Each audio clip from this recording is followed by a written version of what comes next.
first lately, and it's just good to be back in the Briar Patch. It's great to be back, and it's good to be back in your own home confines. Last week we were out on the stands in Clinton County. We gave it a little bit of zhuzh, I guess is the word that I want to say, about, hyping up the crowd. But I actually enjoy being out in that crowd because I love the crowd noise that you get in a small environment like you got in Clinton County. But tonight, different opponent. This is for all the marbles in the district, so you got to be ready to show up because this Monroe County team will not back down. Absolutely. We'll get a little bit of talk with them later on. We actually did get to talk to Coach Clay Clevenger. We missed a few weeks here and there, but he will give us his insight on what he thinks that the team's going to need to do this week, and we certainly have a good one served up for y'all tonight for the Wings and Rings video game of the week, a battle for district superiority. Briar Jumpers, Falcons. We'll be right back. Keep it here on Lake Cumberland Sports for the Wings and Rings game of the week.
We're back here on... Sorry, we both kind of come in at the same time. That was awkward. Yeah. Dr. Jesse Pace and Dr. Patrick Jenkins of Lake Cumberland Orthopedics, sports medicine for athletes of all levels, from the weekend warrior to the professional.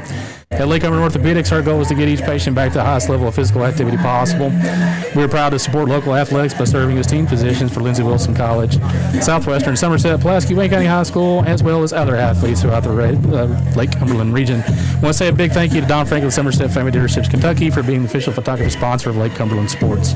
At Don Franklin, they work daily to provide their customers with the best possible experience. You can visit any one of their 5 Somerset locations or go on Facebook at Don Franklin Somerset Family Dealerships, where they treat you like family.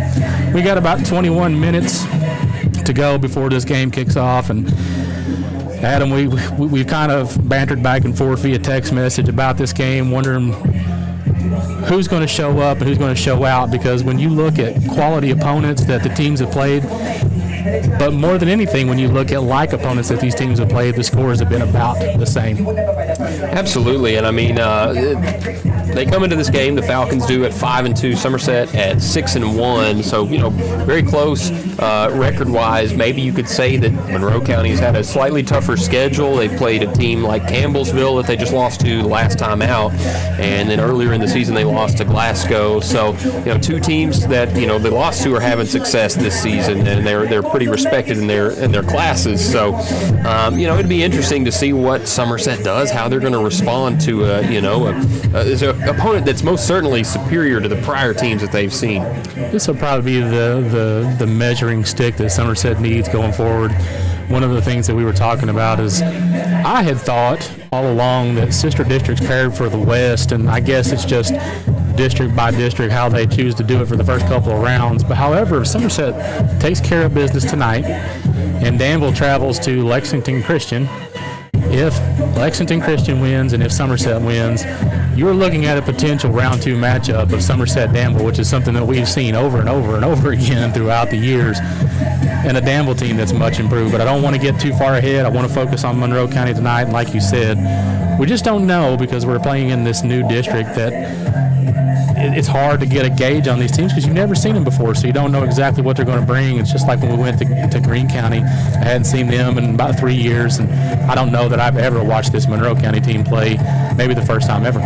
Yeah, this is definitely the first time that I've seen Monroe County. They've made the trip over from Tompkinsville. Somerset will have that trip next season, and hopefully it'll be you and I doing that again. But yeah, it'll be interesting to get a fresh look at a fresh team with a lot of fresh faces, and a team that, you know, Somerset fans will come to know at least for next season and possibly beyond that. They're led by the senior quarterback, number 8, Branson Williams. He's played 7 games. Maybe he missed some games earlier on because he was not the starting quarterback for a while, but he's got 878 passing yards, 9 touchdown passes, only 1 interception. So you can tell he takes care of the football and is smart with it. He is also the second leading rusher on the team with 355 yards on the ground and 5 touchdown carries. Their top running back is Braden Baxter, a senior. Number 4, he is got 79 carries for 535 yards and 7 scores on the ground, averaging 76.4 per game. So, I mean, they definitely got some weapons in the receiving department. They've got Bryson Knuckles, Reese Bartley, Braden Baxter, who combined for their top 3 leading receivers, and they are almost over 1,000 just in themselves alone, and they've got a combined 10 touchdowns between them. So it's going to be interesting to see. Like I said, Somerset's defense, they've been on a dominant run, but has the competition been, you know, all it's cracked up to be? They've allowed 1 score for, you know, several weeks in a row, it seems like. Not got that elusive shutout yet, even though they probably could have if they pursued that specifically. But yeah, just it's going to be an interesting challenge for them. It's going to be an interesting challenge, and I don't think that this Somerset team wants to get into a shootout with this team. They want to control the clock. They want to put the ball on the ground and try to milk as much clock, get away with a win is the easiest way possible, really shorten this game, because I think if you're going to get into a shootout with this Monroe County team, I think that's going to play to their advantage. One of the biggest weaknesses that Somerset has faced this year is in their young secondary. Over the past few weeks, number 4, Xavier Woolridge has been out with an injury. It's nice to see him out there in a brace, however, but I'm not sure if he's 100% or if he's 90%, but sometimes even a 90% young man can make a big difference out there on the field. Yeah, I mean, the sentiment throughout Briar Jumper Nation was that they were going to shut him down, but I mean, he's out there, again, he's wearing, you know, a resistance brace on that right leg, but he's suited up, and it doesn't seem like, you know, he's suited up for nothing. He's out there getting repetitions in the practice line, so it's going to be interesting to see kind of what the approach is, if he's going to be, you know, on the field half the time, just kind of when they need him.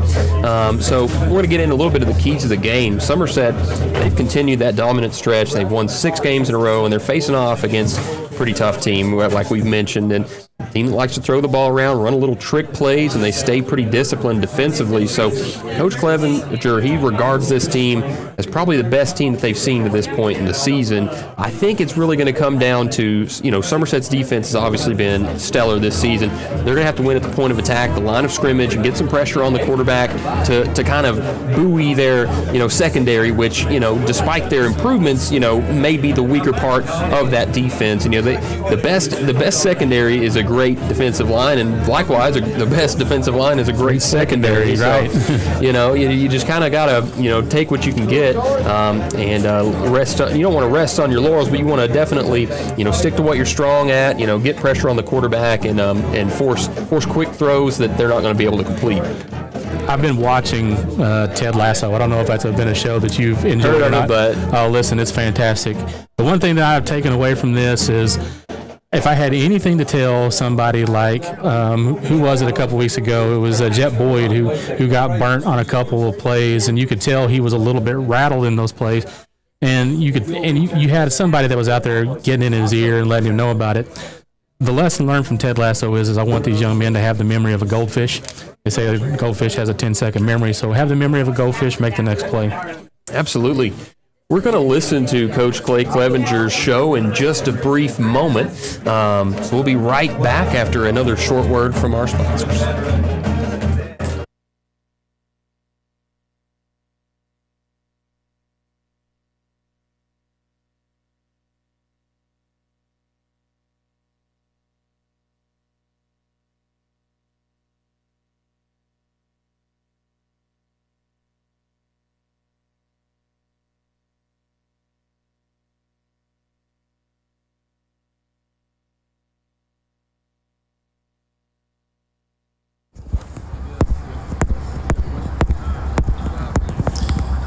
We're here with Coach Clay Clevenger of the Somerset High School Briar Jumpers before the Monroe County Falcon game. Hope you enjoyed the week off, Coach. Yeah, it was, I think comes at a good time. Hopefully about halfway through our season, good to get a little bit of time away. Hopefully kids got their batteries recharged and coaches got their batteries recharged and, healed up some bumps and bruises and, get back here ready to go. Yeah, I liked how you guys got some different guys involved versus Clinton County, getting opportunities to score and stuff that hadn't before. Was that something y'all planned going into the week or just sort of on the whim that night? Kind of on the whim. I mean, I'm not one that's going to count my eggs before they hatch. And so, but you get in a situation and we're able to kind of get some big boy scores. And, sometimes it helps morale and gets everybody a little bit fired up. So, it's kind of good to do that. You don't want to do it in a, running up the score or doing something, to showboat type of way. But, these guys, they all work hard and, regardless of what anybody says, everybody likes to score touchdowns, no matter what your job is on the field. So that's right. Being able to get those big guys an opportunity was fun. Yeah, it was certainly cool to see and cool to call. So you mentioned briefly there team health. I know a few weeks ago we were pretty severely banged up, but how does the team look now after the bye as far as injuries? We're pretty good. We still got, one or two guys that are probably going to be out for another week or so. But, other than that, I think, Drew Lawson, who really hurt his shoulder against Southwestern, played in the Greene County game, but he sat the last 2 weeks and then got the open week. He'll be back. That'll be good to have him back at our middle linebacker. Xavier Hudson's done a really good job in there for us. But, Drew probably played one of the better football games against Southwestern and then's kind of been banged up since. So hopefully he gets back in there flying around. And, some other things that were some bumps and bruises, just getting another week to kind of rest and get fresher. Absolutely. And my final question is, Monroe County, they're possibly the strongest threat in the district for you guys. So what are some things you guys are preparing to see out of their offense? Well, I think, they kind of starts with their quarterback. He didn't start or didn't play as much early in the season. I'm not sure whether he was injured or what, but he's been in there, for the last probably 3 or 4 weeks, and they're getting better each and every week. They're putting up better numbers each and every week. They got a good offensive line. I think it's going to be the best all-around offense, maybe and defense that we've seen all year.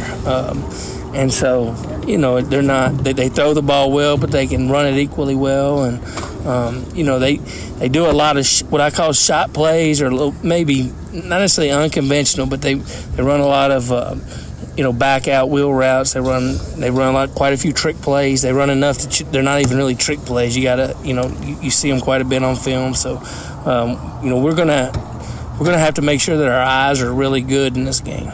Absolutely. Gear up with the best from New Life Industries. Our custom sports division proudly supplies top quality sporting equipment and customized uniforms for all sports, from youth leagues to high school.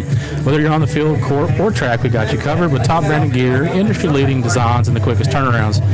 Football, baseball, softball, basketball, soccer, track, cheer, wrestling, and more. Youth, middle, and high school teams. Full customizations, team logos, names, and numbers. Play with purpose, perform with pride. Visit us today and take your team's look and game to the next level. New Life Industries, where champions begin. We are now 10 minutes, 20 seconds left to go till kickoff. You just heard from Coach Clay Clevenger. He reiterated kind of what we were talking about, that this may be the best all-around team that Somerset's going to face. It's going to be hard probably to top that display of offense on week 1, but it wouldn't shock me if this team holds their own. Yeah, absolutely. And Coach Clevenger, I do want to stress that, bringing back Drew Lawson is a huge addition back to this defense, because he's someone that was the leading tackler for the Briar Jumpers before he went down with an injury. And, I think he was kind of an unsung hero. I mean, he's kind of paid his dues throughout the program. Last year he got in a little bit at tight end, sometimes at outside linebacker, but this year was kind of like his year to really blossom. And he was the leading tackler, which is saying something on that defense when you got guys like John Reynolds and, playing Mike linebacker. So having him back is going to help out tremendously, I would assume, versus this defense. It really will. I like to see depth. I like to see the young men get healed. And like you said, we were talking before the game, it's just nice to see some of these young men that have been on the sidelines out here getting a little bit of repetition and warm-ups before this game starts. And I don't know if that's going to be completely like a head game, but you never know in this day and age. Stressed, anxious, depressed at Entrust Healthcare Counseling Service. We get services started today. Entrust offers the flexibility of providing you with counseling services in their office, on the phone, or through your computer. Give them a call at 606-676-0638 or visit the website at entrust-healthcare.com. Entrust, your mental health matters.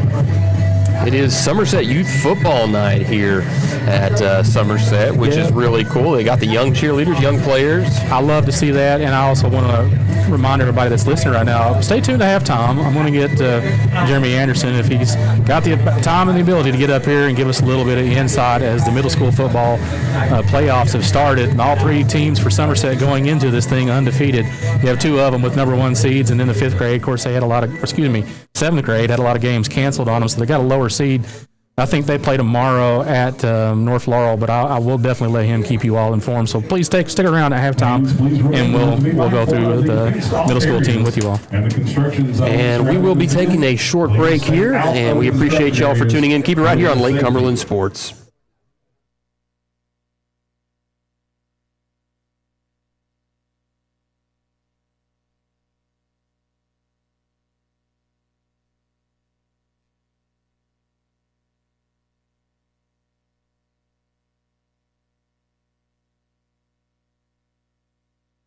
Faster than ever to borrow the money you need. Go to unitedcumberland.com and find the Lending Services tab. Depending on your situation, you could complete nearly the entire process without ever having to come into the bank. without ever having to come into the bank. Without ever having to come into the bank.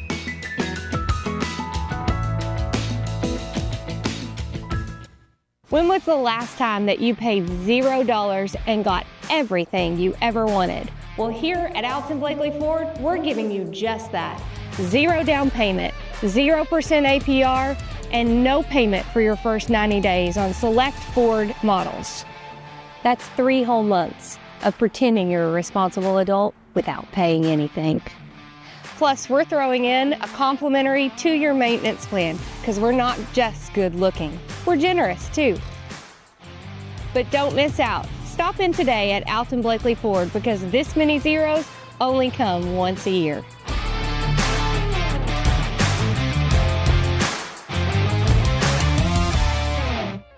Out here in the real world, we've spent too much time waiting around and wondering if we'll ever get to be what we really want to be. Now it's time to move forward, and with a little help from Somerset Community College, you can finish that degree or start a whole new life as an IT VIP, a healthcare hero, and more, in less time and for less money than you think. The time is now. The place is here. Never underestimate you.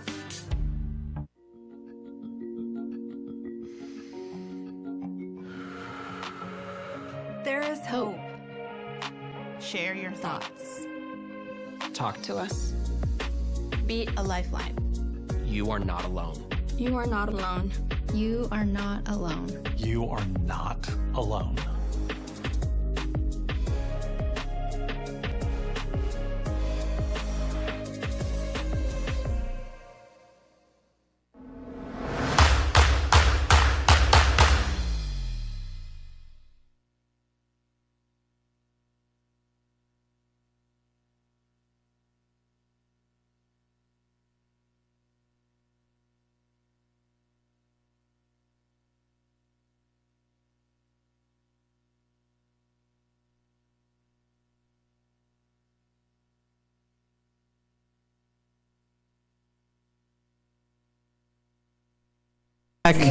Here at the Briar Patch, and it is Somerset Youth Football League night, and Briar Jumpers are tonight wearing the traditional October classic.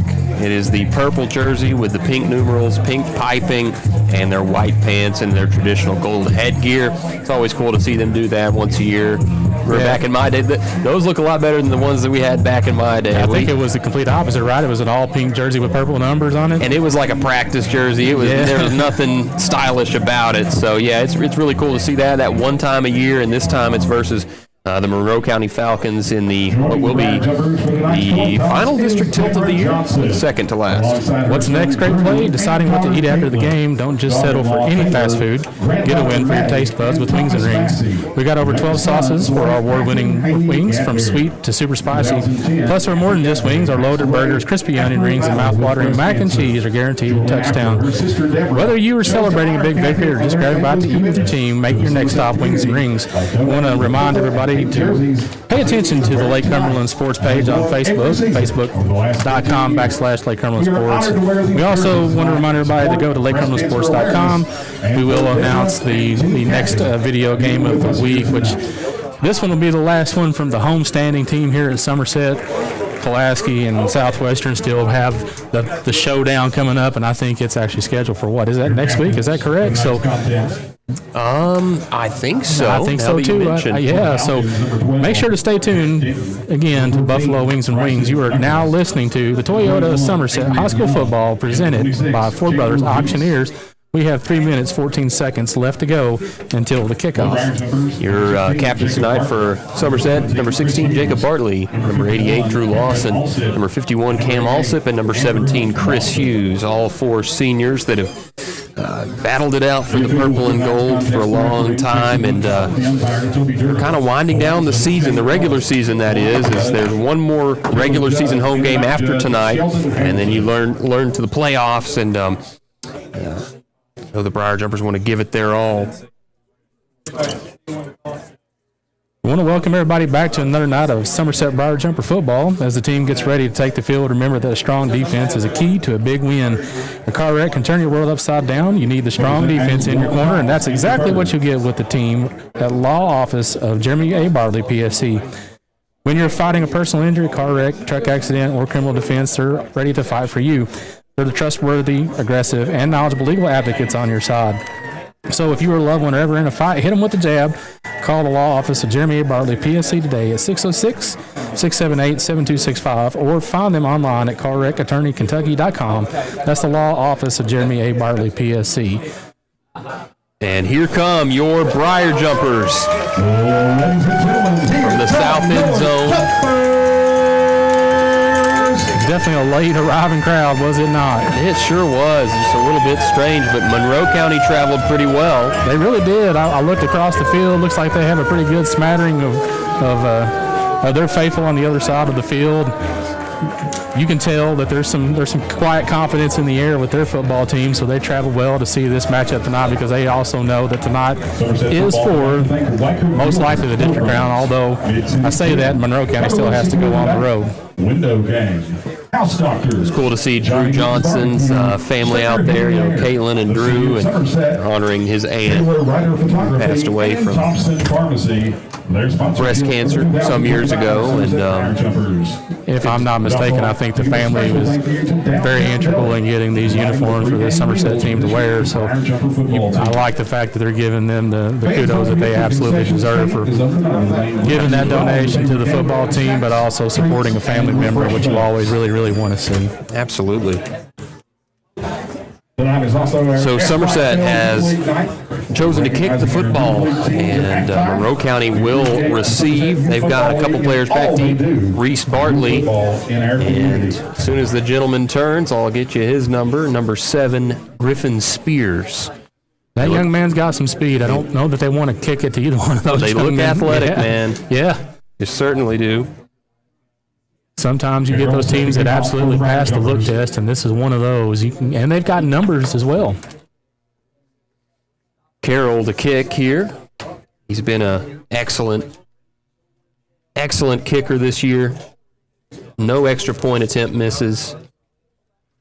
Does great kicking it from scrimmage, and he's a great punter as well. Just a sophomore. Kick is away, and it will be returnable. Fielded there by Spears at around the 10-yard line. He's hustling, but there's a big hit there from John Reynolds, and no flag for the suplex, a little German suplex, Kurt Angle style. Yeah, well, I mean, he wasn't going to give that one up. He was right there, Johnny, on the spot. And Literally, that was no pun intended, but it worked out that way. So that brings up first. I'm gonna give up, man. Sometimes my dad jokes just come in at the right time. Yeah, I think we're in for a fun at the one. same time. We're in for a good one tonight. So Monroe's going to start at the 24-yard line. Somerset defense comes out 3-4. Going to be handoff. And pretty good job there defensively. They bottled up Braden Baxter. Looks like he's going to get a gain of about maybe 2. It's according to where the spot is. A long one, maybe 2. Yeah, credit Bartley, also Carter. They were all sort of in that general area, and then the middle linebackers finished it off as well. Definitely playing to the strength of the team by going at the run defense for sure. Gained about a yard, so 2nd and 9. That was the game against Williams, 2-back set in the shotgun. Fakes to Baxter, looking deep. Ball's in the air. That's floating. Putting it up, and there's going to get probably a flag. Yeah, he had too much hand on it. The ball was in the air. If he just turned to make a play, I think that one would have been. It's one of those where you never want to look back and lose a step, but Tanner Wilson did indeed never turn around and sort of grab the intended receiver. It was underthrown, but that's going to be free 15. Well, that's what we were talking about watching this team warm up. Like, you can tell the quarterback's definitely got the arm, but you're going to put them in a hurry situation. He's going to float the ball in the air. Got to be cognizant of that play. Fresh set of downs here for Monroe County. Ball at the 40. Single high safety, Wilson. Ball snap. Man got an early start there from the receiver, but he's looking to throw. Williams has his man along the sideline and just picked him apart on that one. Reese Bartley, the reception, and a first down. Lakeland Insurance Group first down, that is. He's out of bounds across midfield. Got to know where your man is. 49-yard line. Young man was just sitting still at 11-yard route. Try to make a play on the ball. Try to keep him honest in the first play, ran the football and got plugged up, and since then, 2 pass attempts, 2 first downs.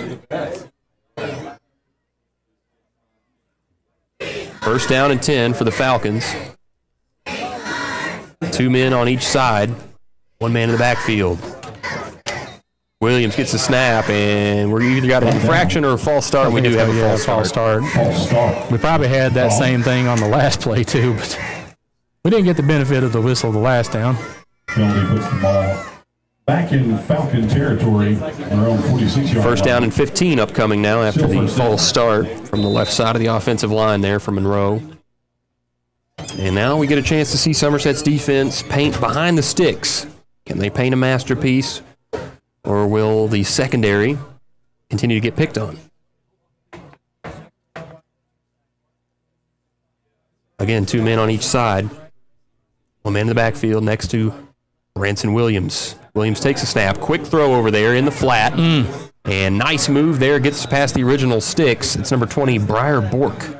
Not sure who it was out there that just whiffed on the tackle. You had him stopped for about a 2-yard gain. And about 6 yards. You'd have made the tackle. You'd be facing second about 12, but instead you're right at 2nd and 8. Bork with a nice little catch and run there. Brings up 2nd down and a 9. They're keeping that same set. Like to spread it out. Oh, quarterback run and absolutely plowed to the ground. That's Jacob Bartley. Yeah. He sniffed that one out, did he not? Came right around on the edge and made this quarterback pay. He's been big for those kind of plays all season long. Yep. Williams is stuffed behind the line of scrimmage. Lost 4, and it's 3rd down and long. So, they found success putting the ball in the air, whether it be, quick catches and runs, catches along the sideline, or pass interference. This is an obvious passing down for the Falcons, as Caden Samala has entered the press box. 2 men in the backfield. A fake, and that killed too much time, and it's going to be an incomplete pass. Just lucky to get that one away as Bartley wrapped him up. Bartley making an early case, is he not? Kind of like smelling blood in the water, right? Absolutely. That was a big down there that time. And, I really don't get the play fake there. I mean, I don't really know who you're going to fool. And it seemed like it just killed enough time there to have him swarmed. And great blitz there that time as well. Complete collapse from the offensive line. I was watching this young man punt earlier today. He's got a leg, ladies and gentlemen. Nice snap, nice punt. It's Caden Gerald's the punter, and fielded there by Hughes inside the 20-yard line, and that's where they're going to start around the 18. Keeping stats in the correct score is important. Players, coaches, and fans. The same can be said about keeping your taxes and finances in order. For over 26 years, Roundley Turpin CPA has been doing just that. If accounting is not your thing, then let the pros at Roundley Turpin CPA do it for you. Proud sponsor of the Roundley Turpin Scoreboard, located on Parkers Mill Road. We have 9 minutes, 28 seconds left to go, but now Somerset has the ball. Score is still tied 0-0 on the Roundley Turpin CPA scoreboard. Not sure if Woldridge just was getting reps pregame or if he was kind of a game-time decision, but he's now got his pads off and his helmet off. Probably like on a decoy, making the other team thinking that they should have prepared for number 4 to be out there on the field. And I kind of figured that was probably going to happen since he was wearing the brace still. Somerset comes out null right. They've got Lawless split as the wing back. Quarterback power straight up the middle for Hughes, but doesn't get a whole lot. Maybe 3. Somerset's going to be content going 3 yards, 3 yards, 3 yards on the hot. 3 yards on the play. Second down. Credit Baxter and Bartley on the stop there for the Falcons.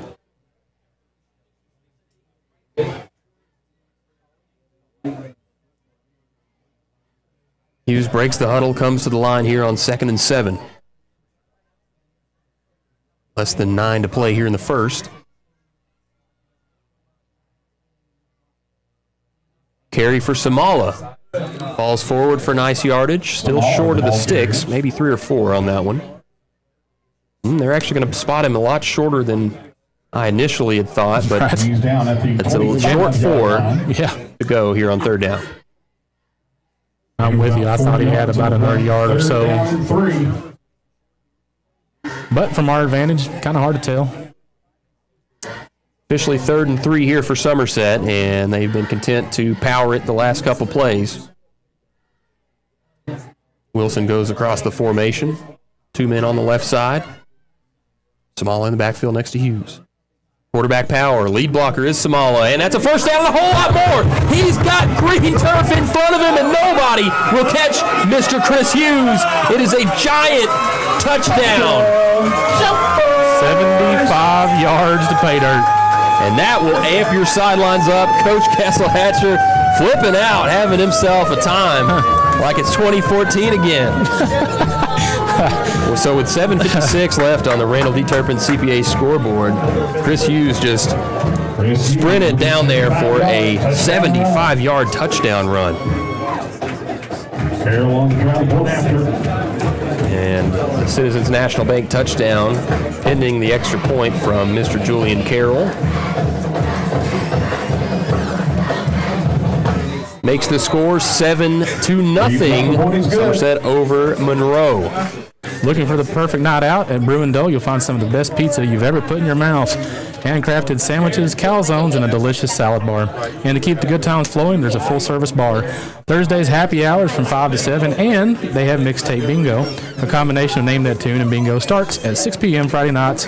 Come and see it, sing it like you own it, with karaoke where you're the star. Brew & Dough on South Highway 27 in Somerset at Stoplight 21. We now have 7 minutes, 56 seconds left to go. First quarter, Somerset strikes first on the Randall D. Turpin CPA scoreboard. Your score, 7-0. Monroe County just kind of crowded the box there, trying to make sure that the cloud of dust was all they got, but he broke that level of contain, and it was a house call. That's going to be the advantage Somerset is going to be the offensive line versus their defensive line. And that was just waiting for your block to open up and springing forward, and that was just a beautiful play. Hughes is a very patient runner. I mean, Samala is too. They've got some really patient runners, and that's one of the best things you can know how to do is, stay behind your line until you see the gap. You don't have to sprint right to the line at the start of it. Carroll's kick is away. Going to be fielded right around the 10 or 11 yard line. And it's Spears. Oh. Spears stood up there, and that is last week's player of the game, Channing Hudson. Man, we talked about that one at work. Like, I don't know if you can top that or not, but that poor guy at Clinton County probably gave it up and he's probably joined the bowling team at this point because, man, he got stuck. Channing Hudson, he's a young one, but he's going to be a good one if he sticks with it and kind of learns his chops. He's already got a lot of power and a lot of vivacity in those veins. Monroe County comes out. They've got Seminole right. Quick throw and some space.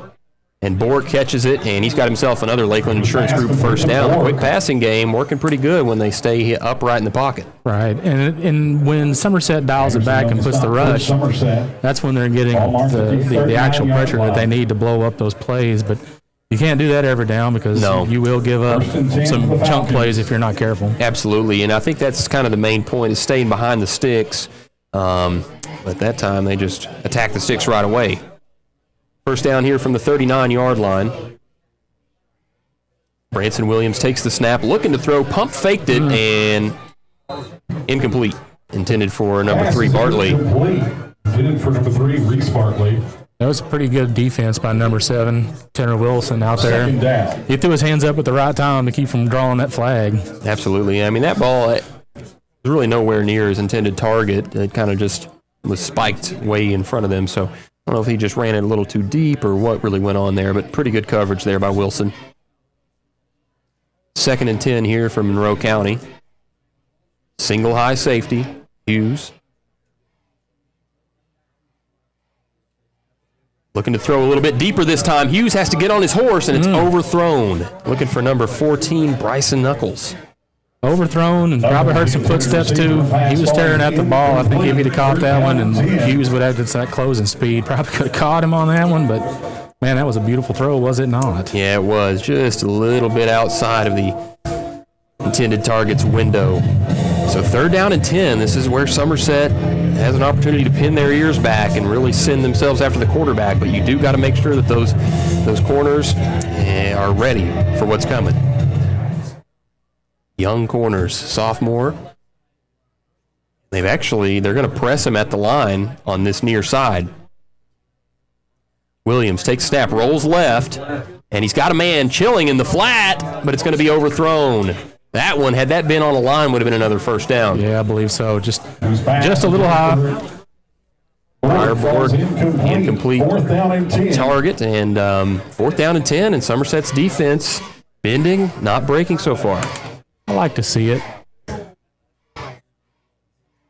So far, the pass game has been one of the things that's been most effective, of course, for Monroe County. And Somerset's got to figure out the timing. Falcons in punt formation. Hughes back to receive. But what I did like on that last play was they got some pressure and just disrupted the timing on the pass play.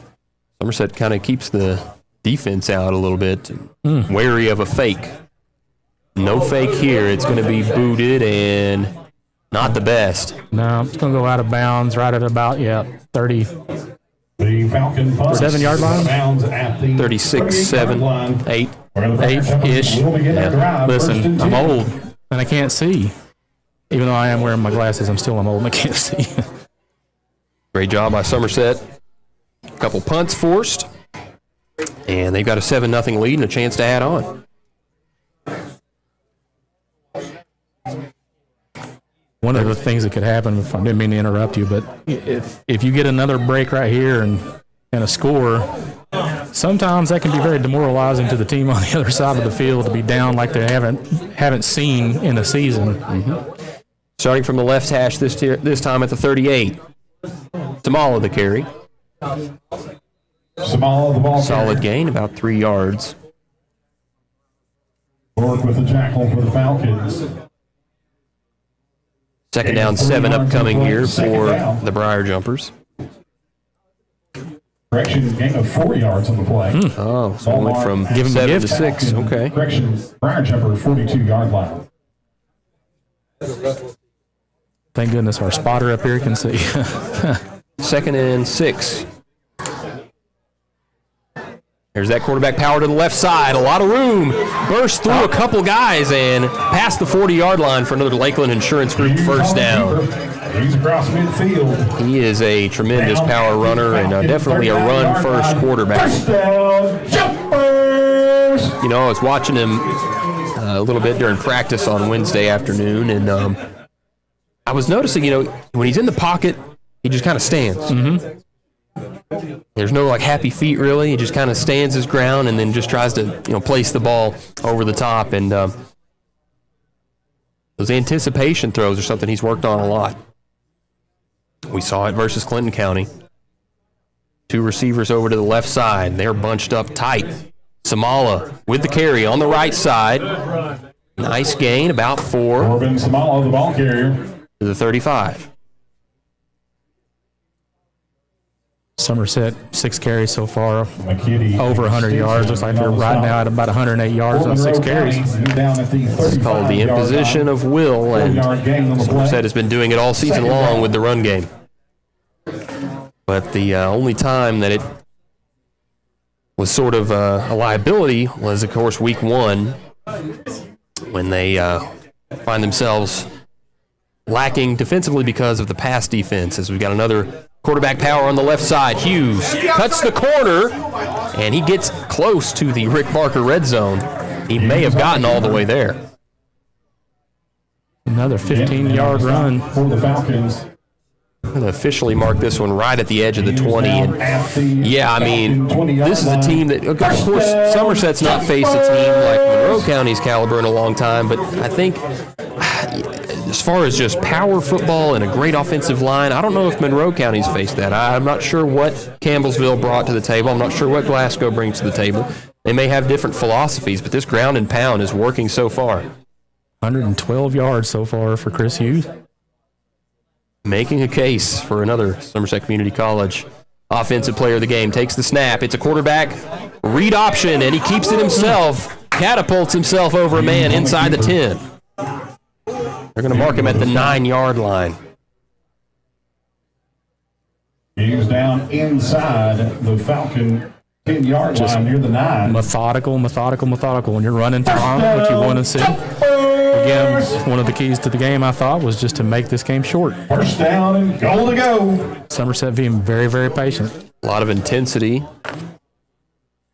Something you love to see. Not a flat start at all from Somerset's offense, and the defense holding their own as well. Hughes comes out. Looks to be another quarterback power. Yes, it is. Right up the middle this time, and he likes to jump around, and he kind of gets bent backwards there as he was stopped. His body went one way and his knee went the other, but he got right up and bounced right up. But that was... Caden Gerald's lost his hat for Monroe, and he's going to have to check out. At the 5-yard line. Yeah, Hughes is... He's a bruised and battered man, I'm sure, at this point. You know, he'll be turning 19 here soon, but he might already feel in his mid-20s, you know, because I know, you know, by the time I'm in late 20s now, and that desk job's hard on you, man. It really is. It people think it's silly, but it hurts to get out of bed. Hurts to get in bed sometimes. They're going to come out. 2 up men there to block, and just forcing their way down the football field. First and goal turns to second and goal. He's going to be short by about a yard.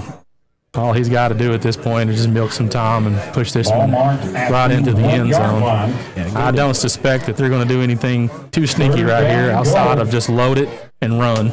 It is actually 3rd down and goal. I didn't see the down marker switch, but about a yard to go. Hughes is right next to Xavier Hudson this time in the backfield. Hudson lays the lead block, and Hughes... Then he got the push. I think he did. Yes, he did. Met at the line there and kind of just fell forward. His lineman did the job, and they did the dirty work for him. And he had to do a little bit himself that time. Maybe like a trash man type archetype, but that'll get the job done, and they got a 2-score lead now. Archetype is a good word, man. I need to try to learn to use that one in a sentence. Hughes. My vocabulary is definitely grown working with you. Yeah, that's good. Sometimes I'll say the wrong word thinking it's the right word for the situation. I'm going with it. I'm not about to call you out. So the second Citizens National Bank touchdown of the night for Chris Hughes. Taking a breather right now on the sidelines as Julian Carroll's kick is once again good, and we've got a 14-0 lead for Somerset over Monroe County with 2:20 left on the Randall D. Turpin CPA scoreboard. If you haven't been to the Rex Restaurant in Nancy, Kentucky, you haven't had real home cooking like Grandma made. From their homemade chicken and dumplings and meatloaf to the best catfish in the Lake Cumberland area, you got to try the Rex. Open Tuesday through Saturday from 11 a.m. until 8 p.m., closed on Sunday and Monday. They feature a full ice cream bar and Miss Brenda's homemade pies made fresh daily. You can accommodate large groups by the reservation, and they can cater your business for lunch, and they will deliver to you. Rick Barker, the Rex Restaurant, where they will feed you good and they will treat you right. 2 minutes, 17 seconds left to go. Randall Turpin CPA scoreboard. Somerset strikes again, now leads 14-0. Liking what we're seeing so far. If you're a Somerset Briar Jumper fan and you're tuning in to us tonight on Lake Cumberland Sports for the Wings and Rings video game of the week, we sincerely appreciate you. For those down there actually eating at Wings and Rings, hope you're enjoying a nice bite to eat and some good football action. Yeah. Somebody want to bring me some wings? I'd be down for it. Yeah, man, I'd be down for it too. I had a couple little slices of pizza, but it's just not the same as a really nice hot cooked meal, buffalo wings. Carroll set to kick it off once more. End over end. He keeps kicking it right to the 10-yard line. It is fielded by Bork, who's got some power behind him, churns through a couple guys, and he gets great field position for them. Point of contact. Yeah. Had it down 10 yards prior. Just got to finish. Hard to sound like I'm trying to be nitpicky at all.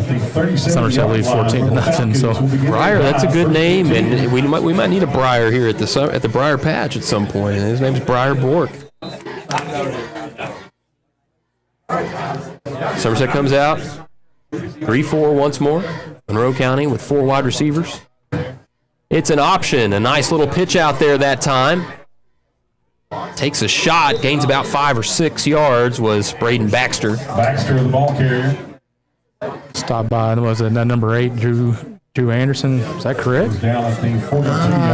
Anderson's playing corner, and then it looks like Samala flew in over there as well. So 5-yard gain. Yeah, Anderson, he's had to hit the ground running as a freshman, as some of the other players have as well. But Christian Alsbrook's one of them on the offensive line, but they're holding their own.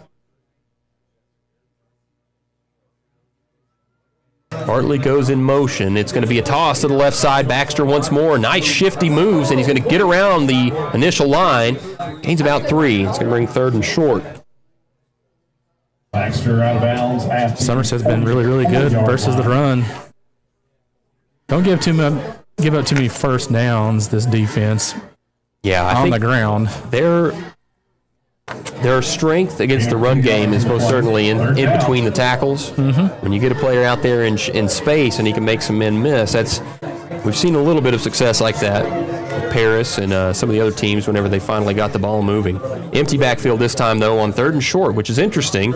And it's a quarterback draw, and he's going to get just enough for the first. Bartley got him, but he fell forward with his momentum and gained enough for Lakeland Insurance first down. Just got pushed around a little bit, and just that little draw step froze everybody. I think they all thought that maybe he was getting ready to step back and throw. However, that's been his strength all year. You talked about he's been one of the leading rushers, if not the leading rusher on the team. Yeah, he's second place behind Baxter, I believe. They're going to come out 2 men in the backfield next to Williams. Couple receivers to this side, one up top. Williams takes it, and he keeps it himself after the fake, and he's going to be slammed down for about 4. Williams on the keeper. Bartley and Zach Carter in there on the stop. Bartley and Monroe's found something that's kind of working in their favor here. They've decided that they've got enough with the bully ball. They're going to try to bully it back. Putting together a pretty nice little drive right here. Briar Jumper, 47 It's going to be second down and a long 5 here for the Falcons, as the first quarter will likely come to an end here at the conclusion of this play. Trips right, 1 man up top, 1 man in the backfield. I figured Monroe would probably run the clock all the way out. Play clock is really in game favor here. Yep, and that's what they do. And we've reached the end of one here from Clark Field. Keep it right here on Lake Cumberland Sports. Somerset, we're known for great service before and after the sale, and so much more. Since 1988, Toyota of Somerset has been supporting our local communities. And we sell and service what a number of different rating services call the most fuel-efficient, dependable, and safe vehicles on the road. Toyota. Toyota of Somerset, South Highway 27 Somerset, and online at toyotaofsomerset.com. At Toyota of Somerset, we're all about you. Homes, farms, commercial properties, and investment properties from all over Kentucky. Where? FordBrothersInc.com. Just click on, go to upcoming auctions, and you will be amazed. You can just browse or register to bid, and you're set. You'll have a front row seat to everything that you're looking for. Whether it's live or online, check out FordBrothersInc.com. So, Ford Brothers Auctioneers, we're selling the country.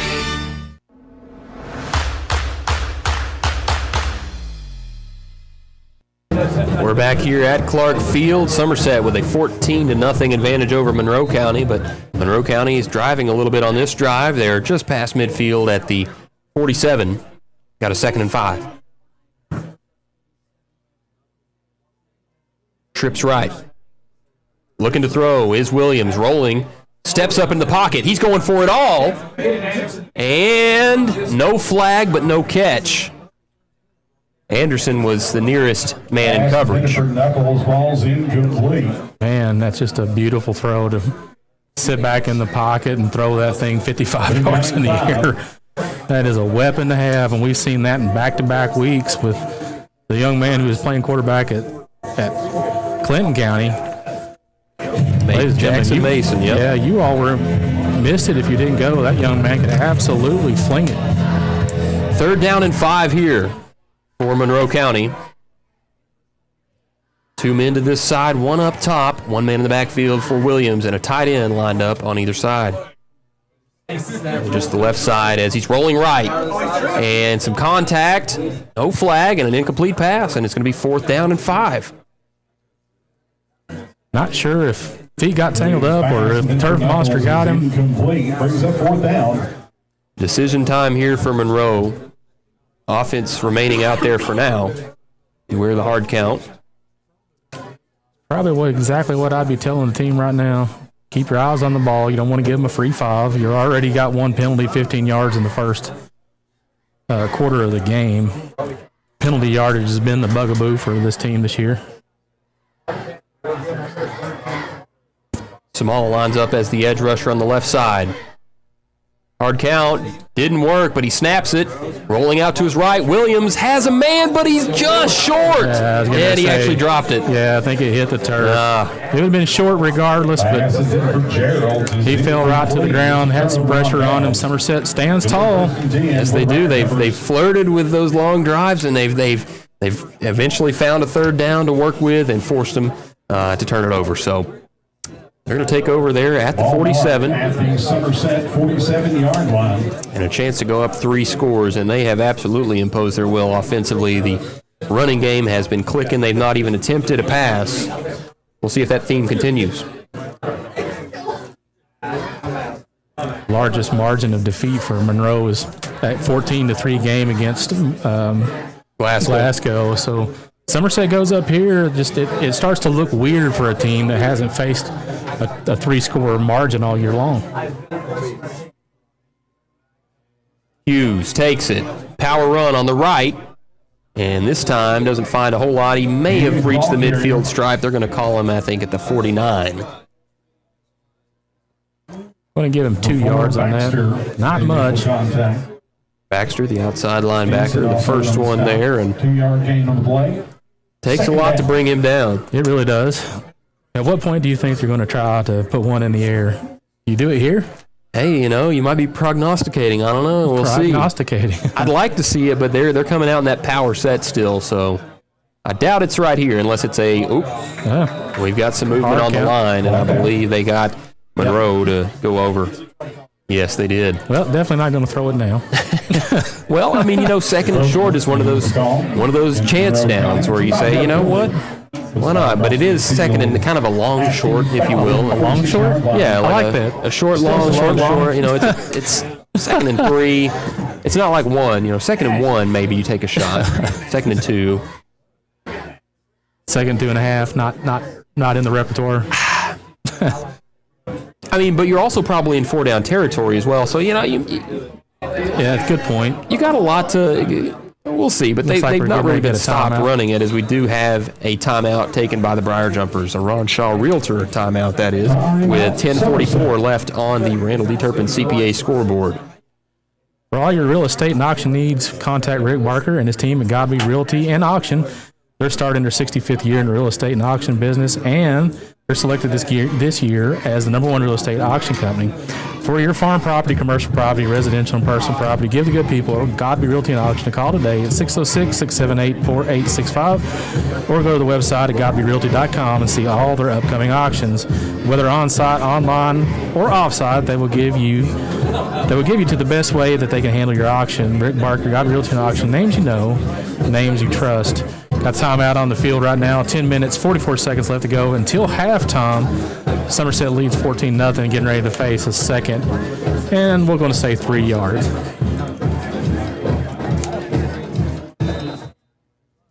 Been an excellent night on the ground. 2nd down and 3 to go here for the Briar Jumpers.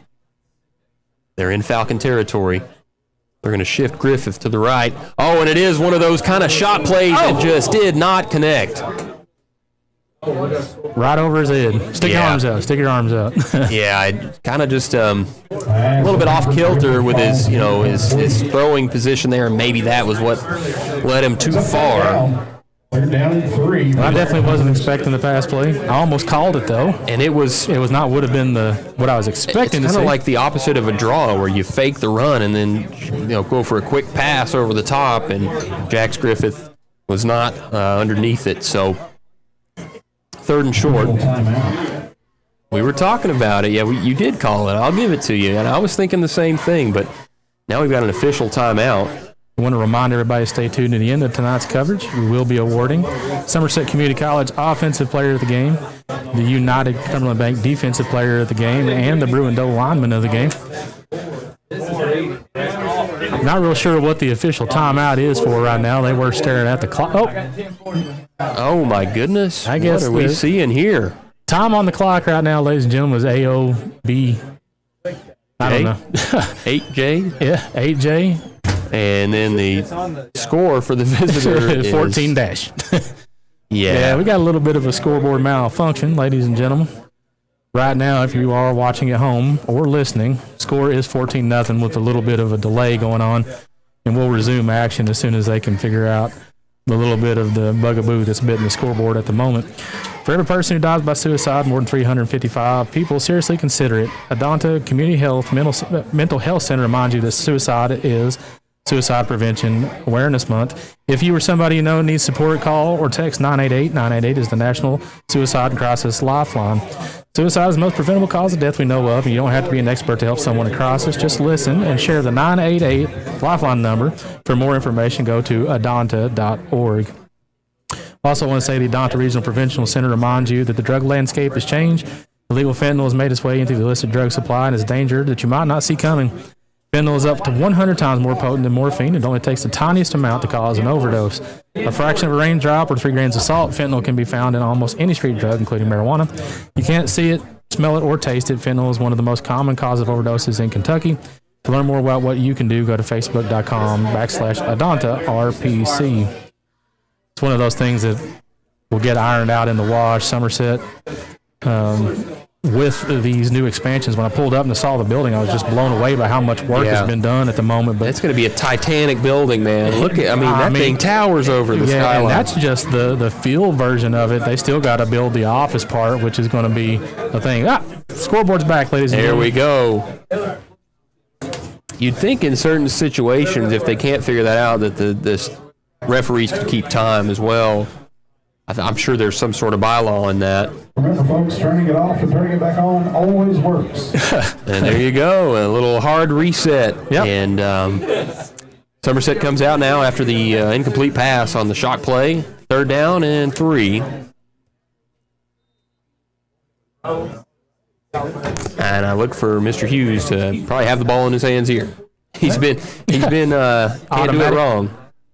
Well, they're stacking the box expecting the same thing. And there it is. And there is another Lakeland Insurance Group first down. Tough running brought down there by a flock of Falcons. Going to be gaining about 8 more yards. Just keeps tacking on to those numbers.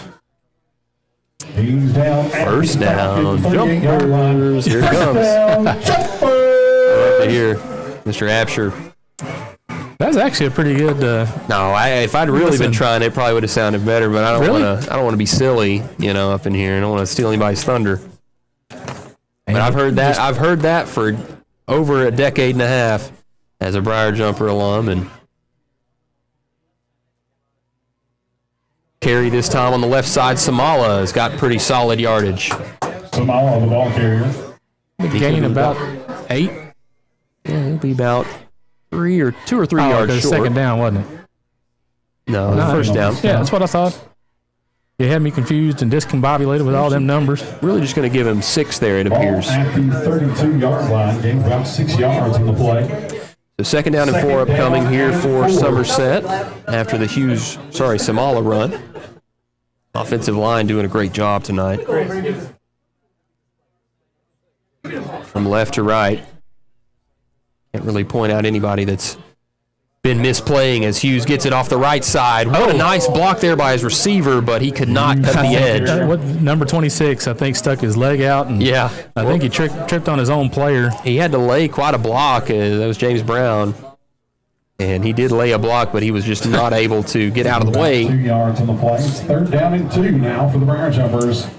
Does get positive yardage, though. So 3rd down and about 2 or 3 to go.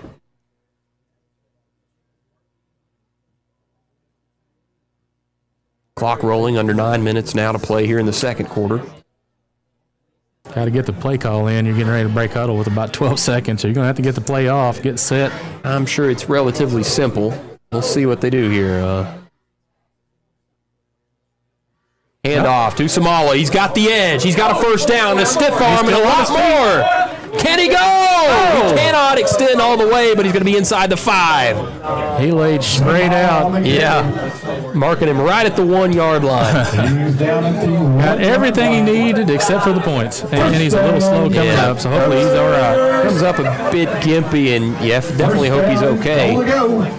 And he wants to finish that one off after a run like that, but with the limp that he's got, we'll see as there's going to be an official timeout as Samala does go down to the ground to get stretched out. Well, he's probably a little hyperextended on that one. We hope that they get out there and give him a little bit of a stretch and get him back on his feet, because you're going to need that young man for the push to get through this game to keep the running game even from being somewhat single-dimensional. We want to say a big thank you to Don Franklin, Somerset Fan Dealerships Kentucky, for being the official photography sponsor of Lake Cumberland Sports. At Don Franklin, they work daily to provide their customers with the best possible experience. You can visit any one of their 5 Somerset locations or go on Facebook at Don Franklin Somerset Fan Dealerships, where they treat you like family.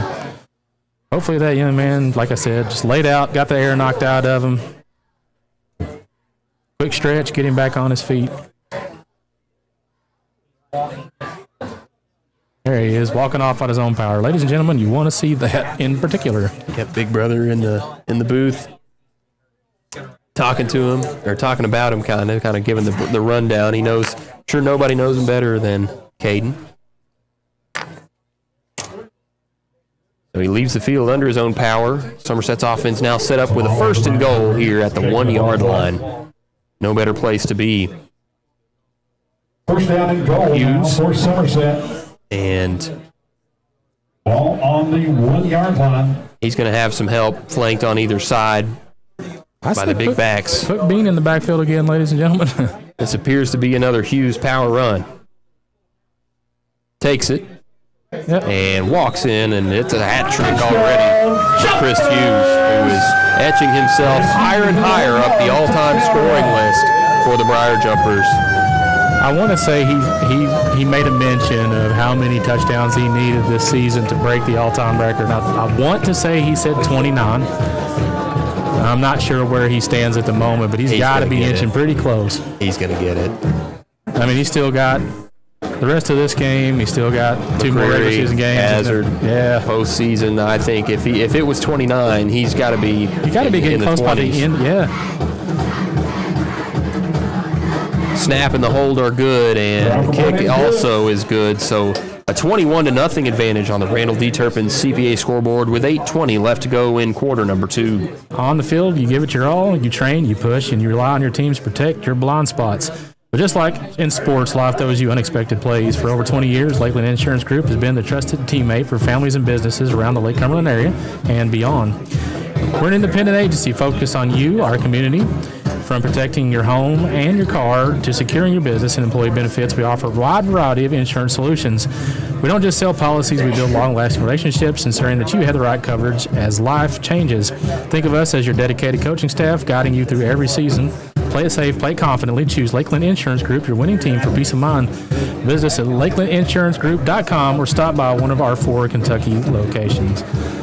8 minutes, 20 seconds left to go till halftime. Ladies and gentlemen, Somerset leads 21-0 on the Randall D. Turpin CPA scoreboard. Taking care of business thus far. A lot of football yet to be played, but got to like what you're seeing defensively and offensively, especially the running game. Carroll set to kick off for Somerset. Kind of going to be, take your pick with the lineman of the game if we go offensive. Yeah. By committee? Absolutely.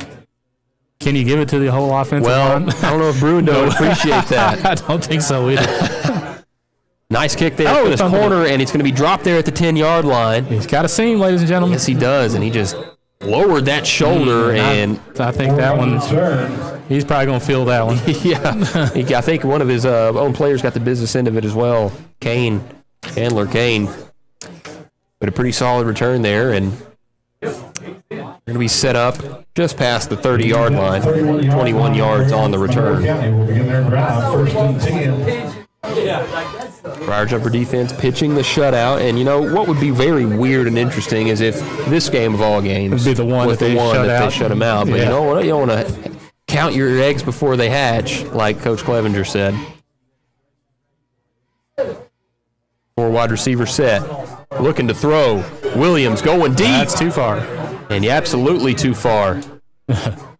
And they are not afraid to take the top off, but they've not found the deep connection yet. Well, they're settling for that long pass play, which fine. I mean, go for it. But like that short 10-yard pass play stuff was just eating Somerset alive, and they haven't gone back to it. Yeah, but trying to get all the points back at once. Yeah, and it's hard to do, but maybe they watched some of the Clinton County film and they saw what success they had. There was two touchdowns that were deep that were called back. Good point. Another one that was tackled, I think, deep inside the Somerset territory, and then one finally did break. Man comes in motion. Knuckles. Nice little option back there to the running back, and he's going to cut to the sideline and get himself a Lakeland Insurance Group first down. Reese Bartley. Two missed tackles. Number 7, Tanner Wilson, was in the backfield, but just didn't have the edge secured. He's out of bounds at the 40. A lot of speed out of Bartley. Yes, there was. For Monroe County. First down and 10 here to go for the Falcons. They've reached Somerset's their own 42-yard line.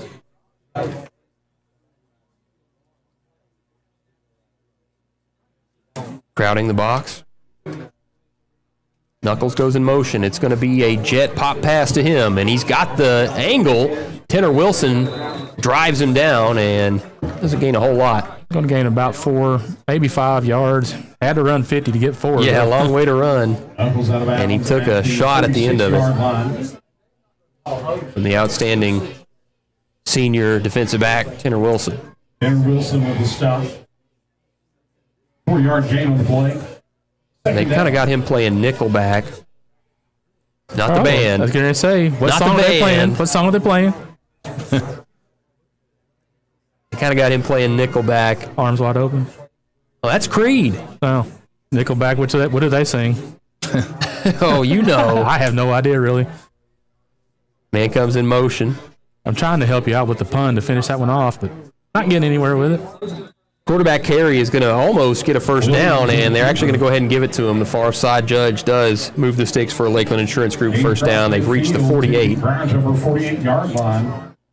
So fresh set of downs here for the Falcons, and Nickelback's got a lot of songs. They've got Photograph. They've got look at this photograph. Yeah, they've got they got a lot of wild ones. I mean, can't really think at this time. Listen, but I'm drawing a complete blank.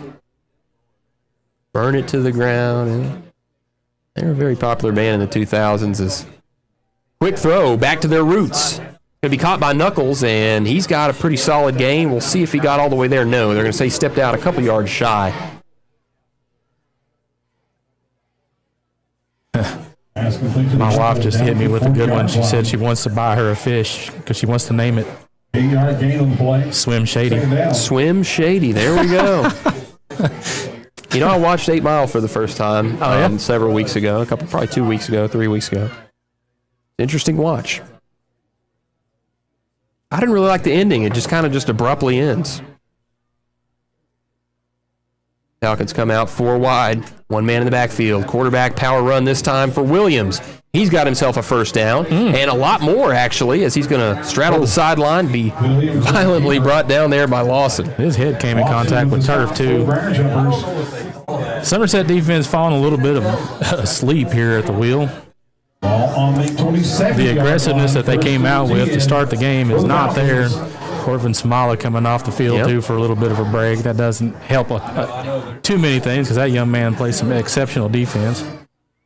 In his hobbled state, maybe not at 100%. Ice bath's going to help that young man a lot. 4 wide. The carry this time stuffed, but he does gain about a yard, maybe. We'll see where they actually mark him. I think they're not going to move the line judge at all. So 2nd and 10 upcoming as the defensive line held their own. 3, Reese Bartley, the ball carrier. Hopefully, maybe they heard my small complaint up here. You play with a little bit more of intensity. Great place for a turnover. That'd be an awesome place for one. Especially one that puts points on the board variety. Always love a defensive touchdown. They're going to come out still. Same set, 1 man in the backfield. Quick throw this time, and another completion to Knuckles. Gains maybe 6-7. 6-7. That came up. There's a guy in my office that said it today. Like, it comes up more and more, it seems like. Apparently, there's a UK basketball player that was part of that movement that started that. There was a... I don't think it really means anything. We were talking about that one of the broadcasts. What does it mean? I think it's just a thing. I heard the rap song that that it references it. Okay. I don't know which came first, the chicken or the egg on that one.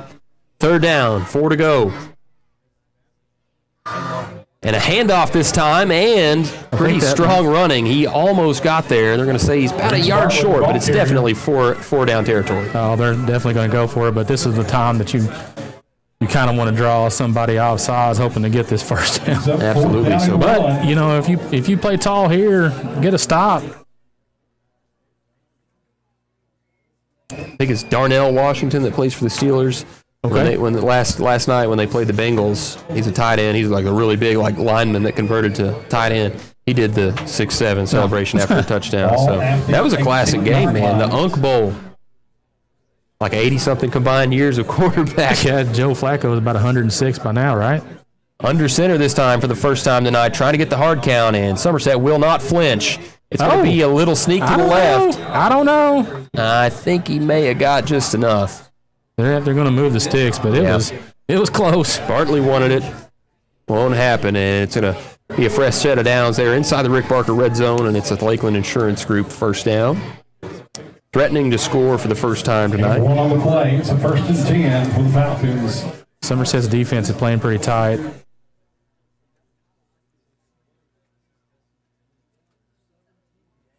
They've been on the field a lot, too. I mean, Somerset's offense, even though they've been running the ball, have been scoring in a hurry. 1 man in the backfield. Quick throw over to the flats. And he's going to get pretty solid yardage. Going to gain about 5. That's Bork on the reception.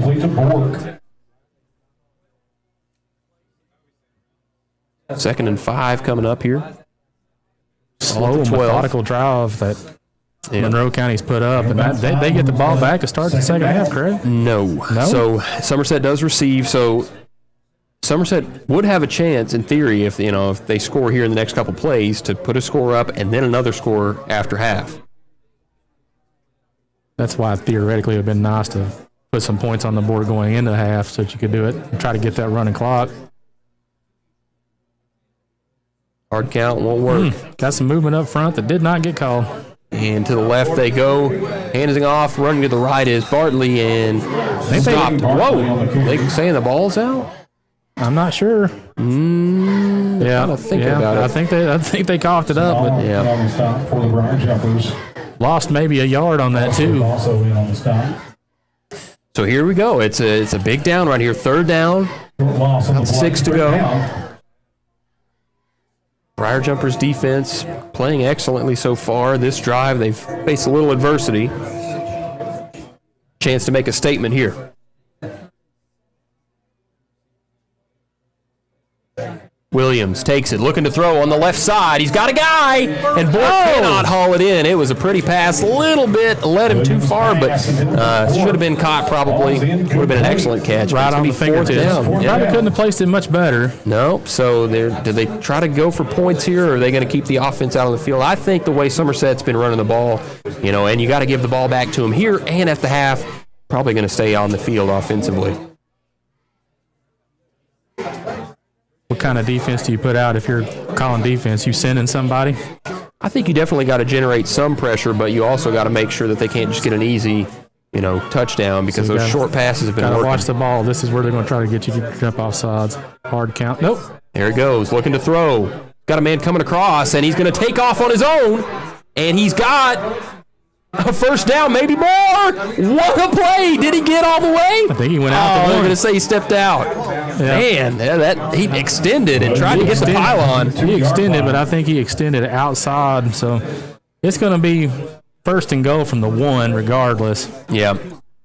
Yeah, that time, the secondary played really well there that time, and just the pressure, they did a pretty good job picking it up, and he stepped through the pocket, scrambled for a 1st.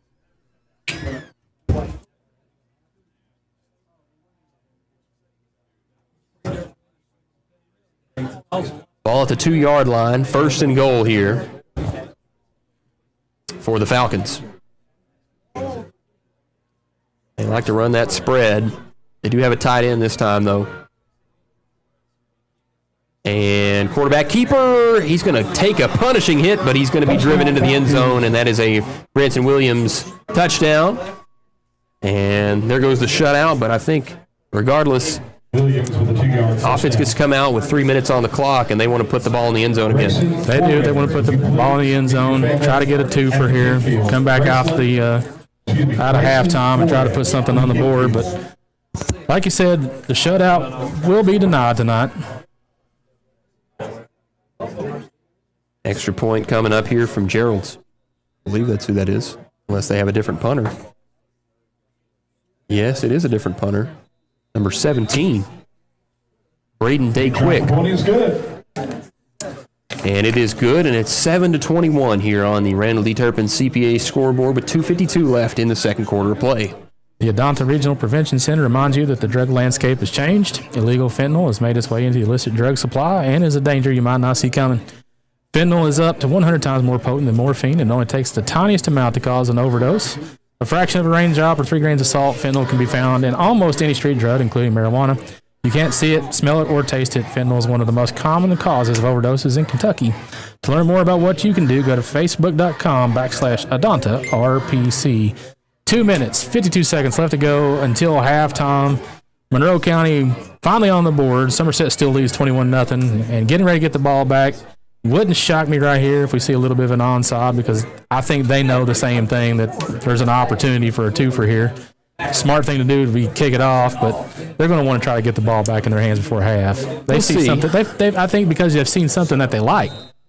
So the question comes, do they want to pin them deep, or do they want to try for an onside? As Day Quick will be the kicker from scrimmage.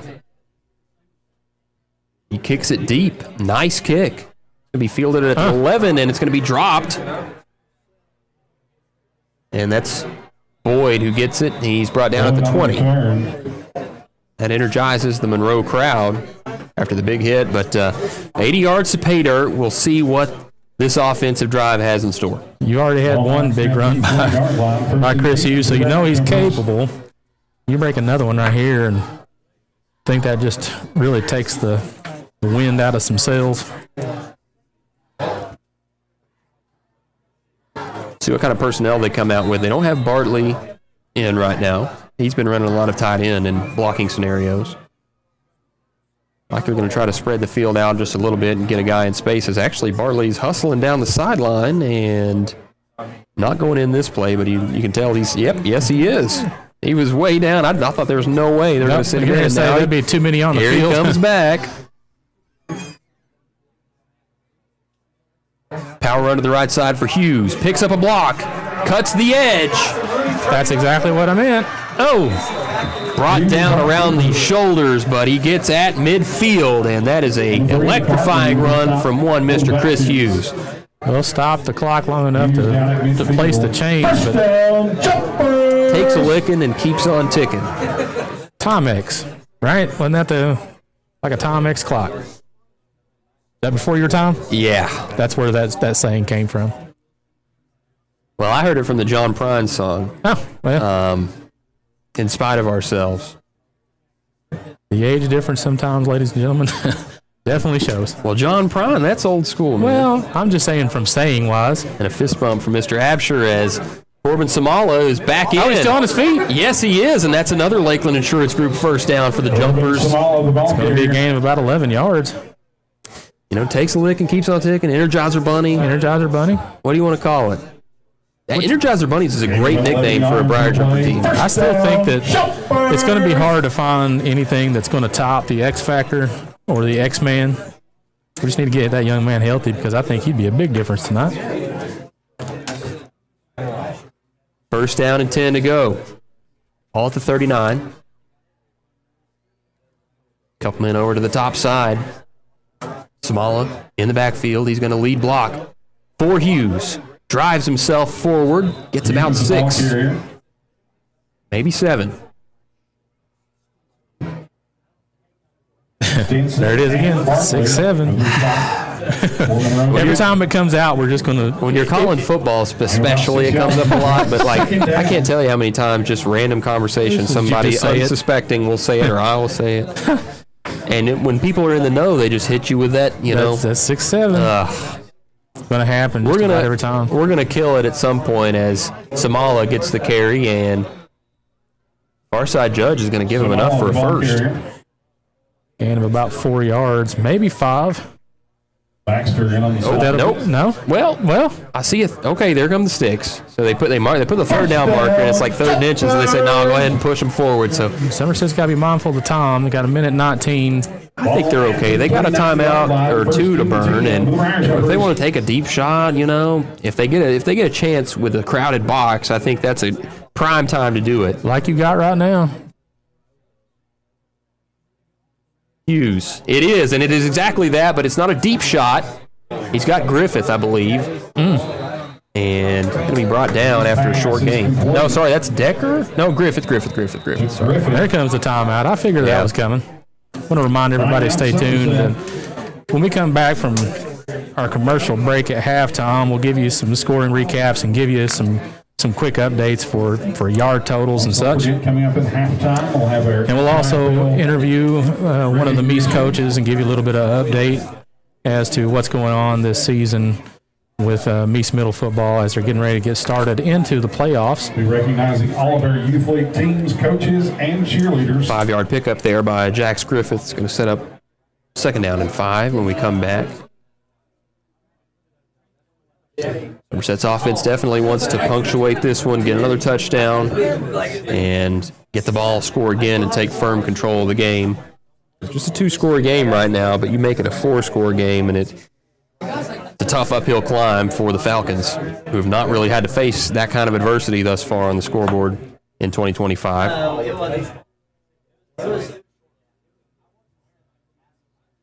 They were in a shootout with the Eagles of Campbellsville in their last game, 48-42, the final.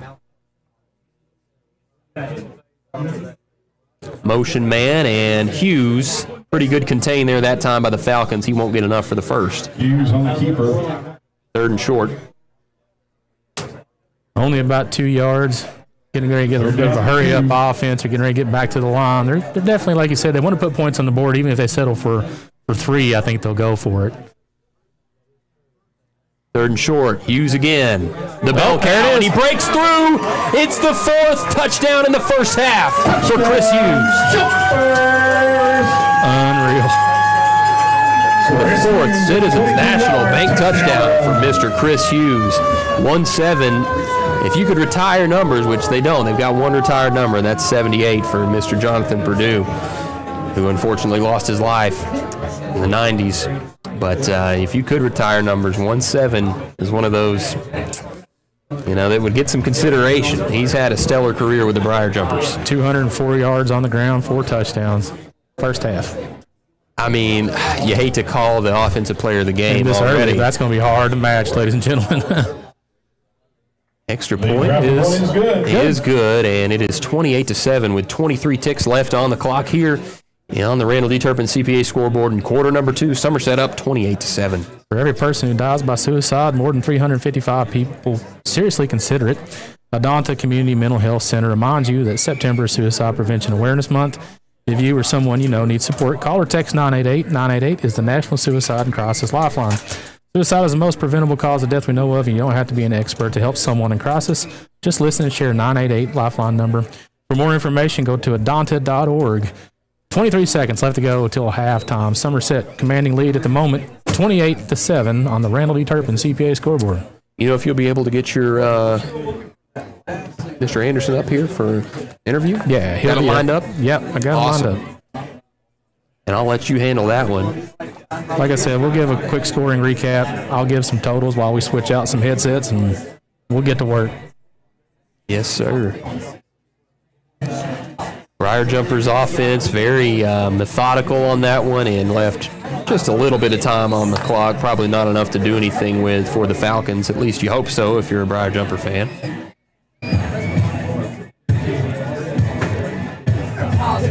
Carroll has a great leg. He's been doing it all season long. Ray Guy watch list type of player. That website, who is sponsored by Guy, is very legit, and he's one of the top guys as they squib it, which is kind of interesting here. I mean, I guess you don't want to, give up a big return, but I don't think, unless they're afraid of one breaking, but they do squib it, and, probably not afraid of what the Falcons are going to do here. We might just run it a couple times and get out of here. 21 seconds left in the first half, and Falcon offense takes over just shy of the 35. They're going to be right on the 35, that is.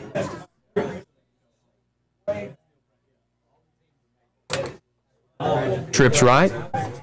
One man down to this side. And in the backfield is Bartley. They're actually going to try to take a shot, and why not? Knuckles got it. Oh, he intercepted it. Oh, what a catch there off the ricochet. Oh, no. Oh, no. Did they give it to him? No. Oh, that was right. That was right. It was. Coach Clemens.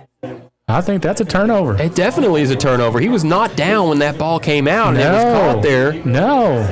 They're having a conversation. Quick replay of that. Yes, that's a. Can we see a replay? Because I don't know who got the ball. No, guys, there you go. Now we got the song. I think it was that Alsop?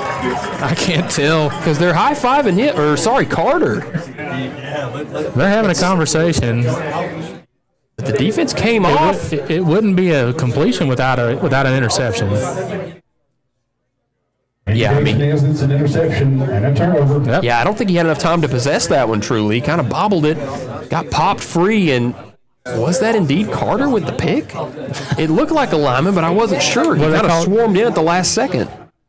If only we had a score out there, that'd have been interesting, right? Yeah, I'll try to get who that was there.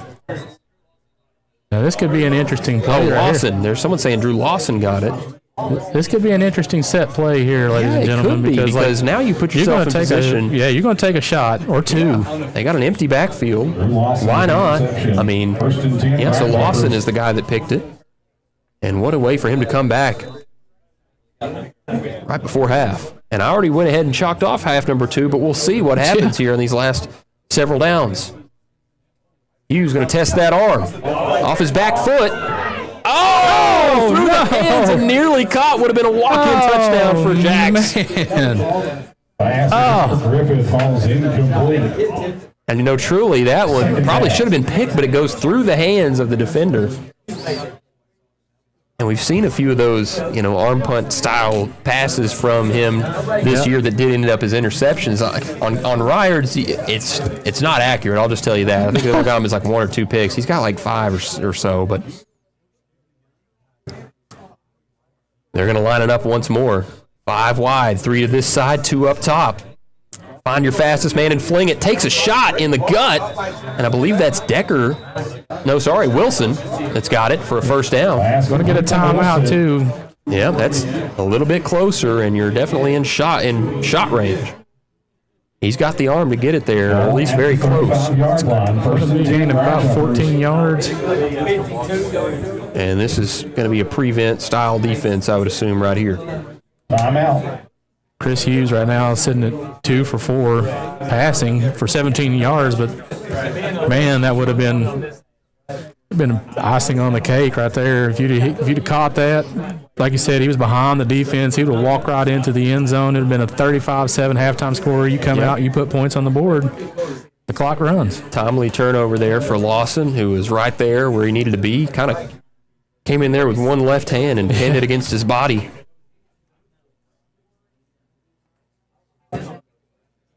First down and 10.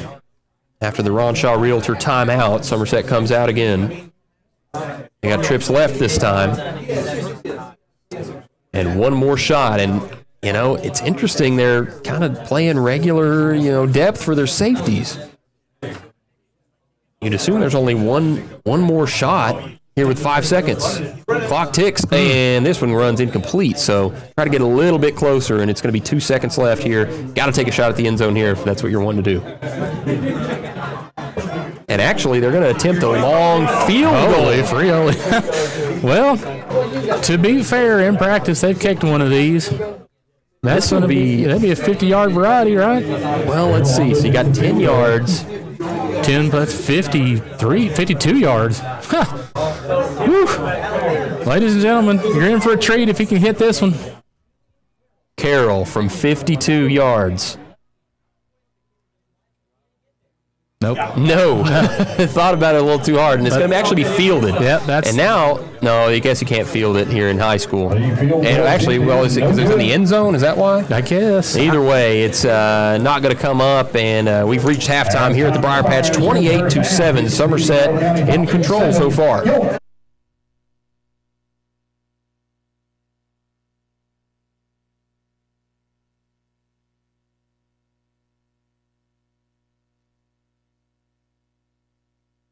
Here at Citizens National Bank, we still take pride in treating each and every customer like we would want to be treated. Our employees are here to help you navigate the confusing lending process and determine which type of home loan best suits you. Schedule an appointment today. We have highly qualified loan officers ready to serve you.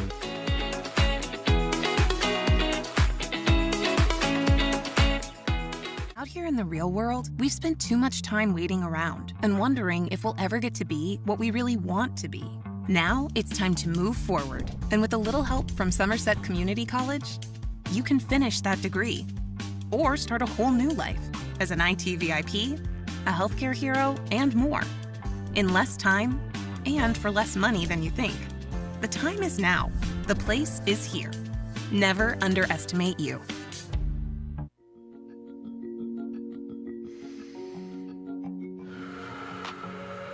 There is hope. Share your thoughts. Talk to us. Be a lifeline. You are not alone. You are not alone. You are not alone. You are not alone.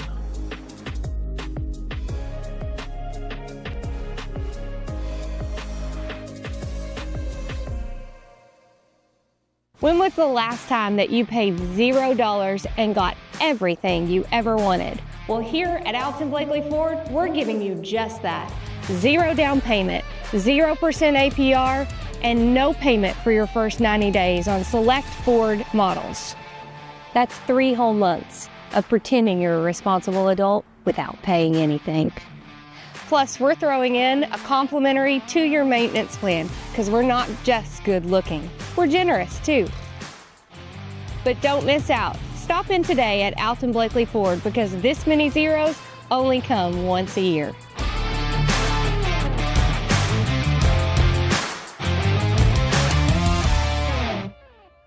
Introducing Hardee's Homestyle Breakfast Burritos. With cheese, fluffy egg, crispy hash browns, breakfast sausage, bacon, and sliced ham in a warm tortilla. Homestyle morning goodness, ready to go.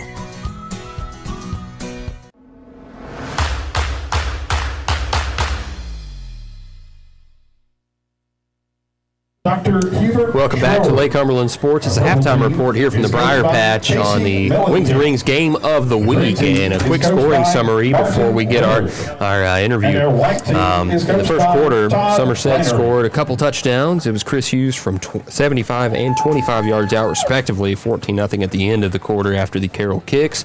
In the second quarter, Hughes found the end zone 2 more times, first time from 1 yard away to make it 21-0. And then quarterback from Monroe County, Branson Williams, found the end zone on a 2-yard touchdown run, make it 21-7. And Hughes again found the end zone on a 22-yard touchdown run, and that's where we stand right now, 28-7 here at halftime. Had a shot maybe to get that in the end zone, and then took the long field goal attempt for Carroll. Came up short, but that's where we stand right now. As far as giving you some individual stats right now, Chris Hughes, 15 carries for 240 yards and 4 touchdowns. Number 6, Corbin Samala has 7 carries for 59 yards. We have 2 pass attempts right now. Number 17, Chris Hughes, a 2 pass attempt, 2 for 4, 17 yards. One of those catches going to number 7, Tanner Wilson. One of those catches going to number 3, Alex Decker. We're joined right now by one of the Meese middle school Meese middle school coaches, Jeremy Anderson, and Jeremy also alum. So it's always got to be pretty interesting to see your young man out there playing, and especially getting that playing time as a freshman. Oh yeah, it's real cool to get to see him play and contribute as a freshman. So, what position did you play in high school? I played safety and tight end. So you got the advantage where you can coach that young man for any kind of secondary coaching you might get at home. So we'll got you up here. We're going to talk a little bit about Meese Middle School. The playoffs have just started. Of course, last night I saw the score of the 6th grade game. That was a little bit what you call lopsided. I kind of expected that kind of score, to be honest. I know that you get a number 1 seed, you're playing the low seed, and that has a tendency to happen, especially even at the high school level. But that sets up a pretty unique game next Saturday. Is that right? It'll be Thursday or Saturday. They really don't set the dates until probably Sundays, and we'll find out. If it's, I guess, Saturday, I know that if it's a Thursday, of course, it'll be a night game. But if it's if it's Saturday game, do you all get the choice, or do they set that for you as well? We really don't get a much choice in anything with the refs and games all around our region. We'll just they kind of tell us what they want us to do, and we just kind of make it work.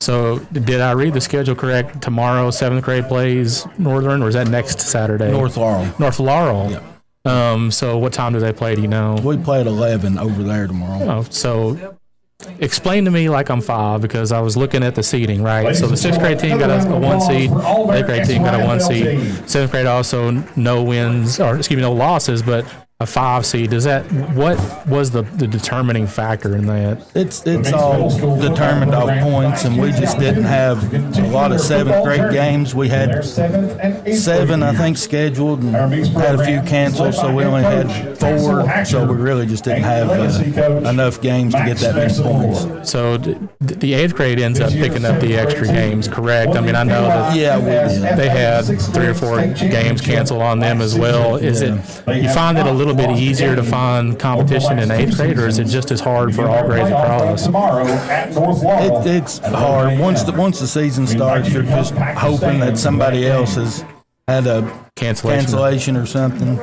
Early in the year when it's real hot, some games get canceled, but as the season goes on, it's almost impossible to pick up anything. So who is responsible for building that schedule before the season starts? Does that fall on the coaching staff? I guess Castle over it, is that correct? So does he build the schedule, or do you all collectively help build the schedule? Each team's coach does the schedule. There's no kind of like high school where you've got a district and all that. We don't have anything like that. So if we want to play 10 games, you got to go find 10 games. So it can get hard, especially when we've been good the last few years, and it's kind of hard to get people to come over.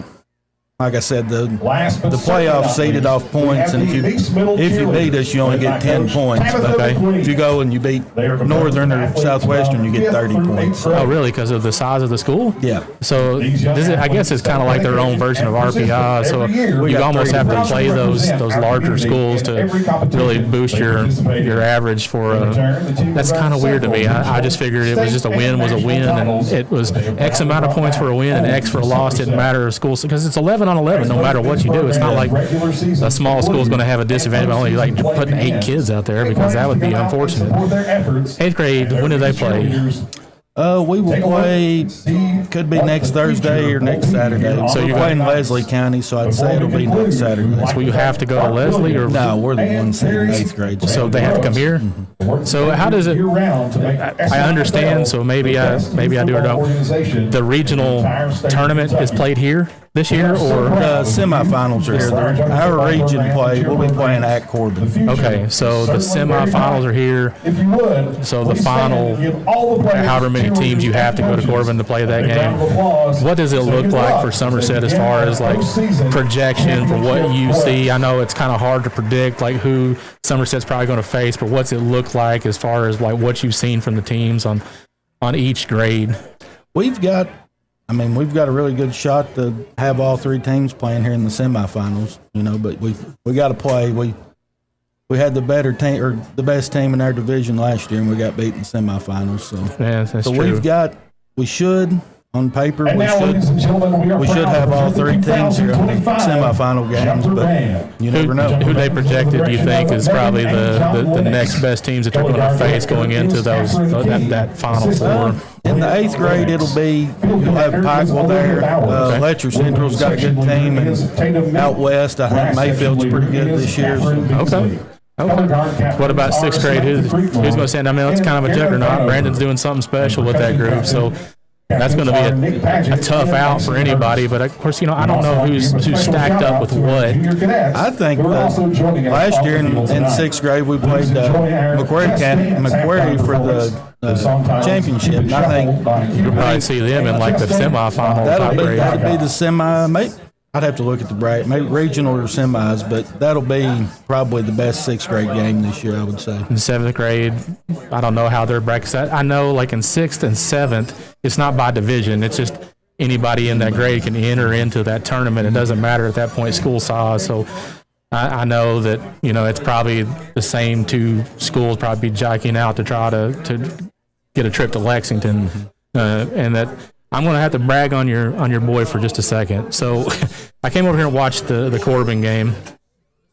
Corbin's one of those games that as a dad, that I've got to watch from the sidelines. It's been a tough out for me over the years. When my son played his 7th, 8th grade year, it was relatively close, but never close enough. We almost beat him in 8th grade over at their place, but we never could get over the hump. And the one thing that I didn't expect was to see kind of just to be a lopsided, one-sided game. I was just blown away.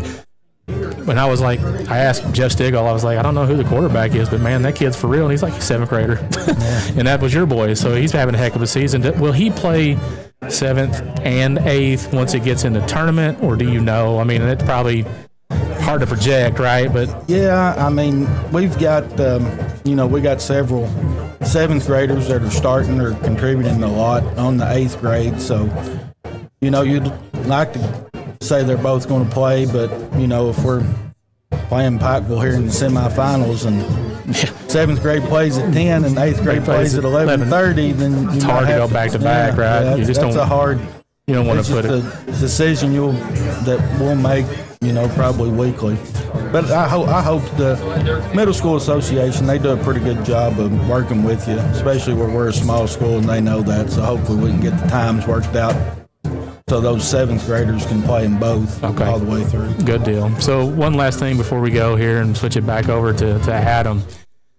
Got this little back and forth going on right now from team across the road, this whole built not bought hashtag I've seen on Facebook and I've seen on Twitter. Where did this begin? Do you know? Like, is this just something that I saw Brandon said, like, if you say it enough, maybe it becomes true? I think it's probably a lot of people that really don't know what's going on really with anything, and they just talk. You can look over to your left here and you can see what the school's spending money on. Right. I don't know what the final total they say, but that building's going to be impressive. So the school's spending money on the kids we got to develop them if they want to come here and take part. And, we've been winning at all levels for the last several years and building this huge complex. So that's where the money's going. That's where the money's going. We're not paying kids. No. It's going to, you can look around and see where it's going. Well, it's always a treat to have some kind of friendly banter back and forth, especially knowing that on the high school level that game's coming back. So congratulations this season. I know that those boys, they don't get enough attention in my book, but it's nice to see them have the success, and I appreciate the effort that you put into it as well. Yeah, hopefully we can finish the job this year. We came up a little short last year in 8th grade, so hopefully we can finish the job and hopefully win one at all 3 levels, I hope. That'd be nice. Jeremy, thank you for your time. I appreciate you coming up here. You've been watching the Lee Cumberland Sports. We've been joined by Jeremy Anderson here with Meese Middle School football. If you have a kid that's playing football at Meese Middle, we hope that we give them a little bit of attention. Last year when we were over at Knox Central, I called those kids out by name, and it was always a pleasure for the parents to give some feedback to let me know that the message was well received. And here in just a moment, we'll step away for some commercial business, and I appreciate you giving me the time. Get to talk. Meese Middle School football always going to be a near and dear spot in my heart. I know, for a lot of these kids that have grown up in this program, that they've been under the tutelage of Max Messamore at some point, and now that wand has been passed, the success is continuing. Absolutely, and just the long-time Briar jumpers, that are now ingrained into the program at Meese Middle. You got Castle Hatcher doing a lot. Of course, you got Coach Anderson. You got some really, really iconic, kind of historic, Somerset type names that are building the program. Because Somerset, especially Meese Middle School football, used to be a dominant force, and they definitely returned to their ways after sort of a lull, for a little bit during the 2010s. Yeah, kicked off by mine in the 2010 season. We were kind of in the end. Yeah, well, you're going to have those up and down years where even when my son was a 6th grader and they played for that 7th grade team, we had our struggles.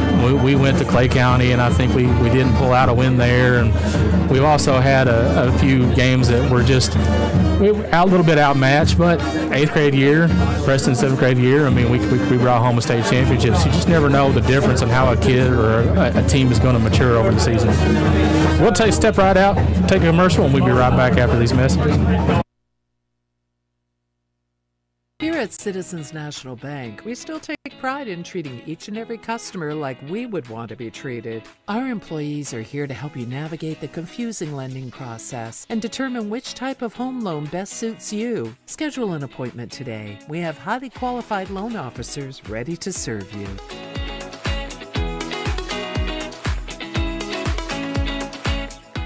Out here in the real world, we've spent too much time waiting around and wondering if we'll ever get to be what we really want to be. Now it's time to move forward, and with a little help from Somerset Community College, you can finish that degree or start a whole new life as an IT VIP, a healthcare hero, and more in less time and for less money than you think. The time is now. The place is here. Never underestimate you.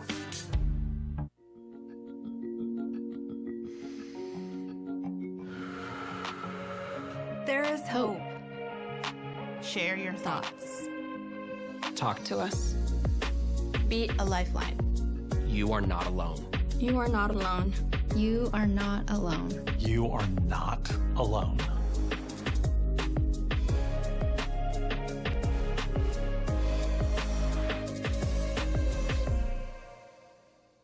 When was the last time that you paid $0 and got everything you ever wanted? Well, here at Alton Blakely Ford, we're giving you just that. 0 down payment, 0% APR, and no payment for your first 90 days on select Ford models. That's 3 whole months of pretending you're a responsible adult without paying anything. Plus, we're throwing in a complimentary 2-year maintenance plan because we're not just good looking. We're generous too. But don't miss out. Stop in today at Alton Blakely Ford because this many zeros only come once a year.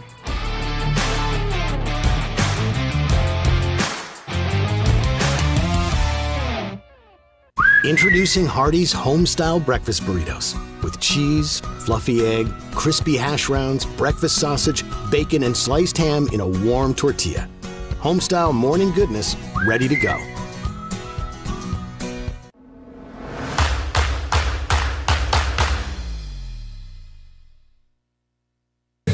Game time just got better here at the Briar Patch. Somerset up 28-7 as the horn is about to blow.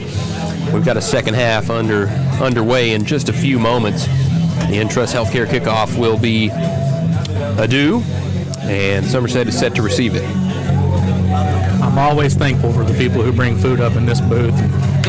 They really did me a favor. Like, one of my favorite things on earth is pecan pie. So whoever brought that, thank you. Absolutely. Pecan pie and the dirt pie, man, good stuff. Oh, man.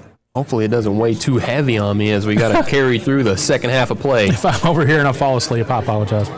Braden Day-Quick's kick is up and fielded at the 21-yard line by Boyd. Oh, Boyd's got some space. Oh. He's going to be brought down by the back of his shirt. Yeah.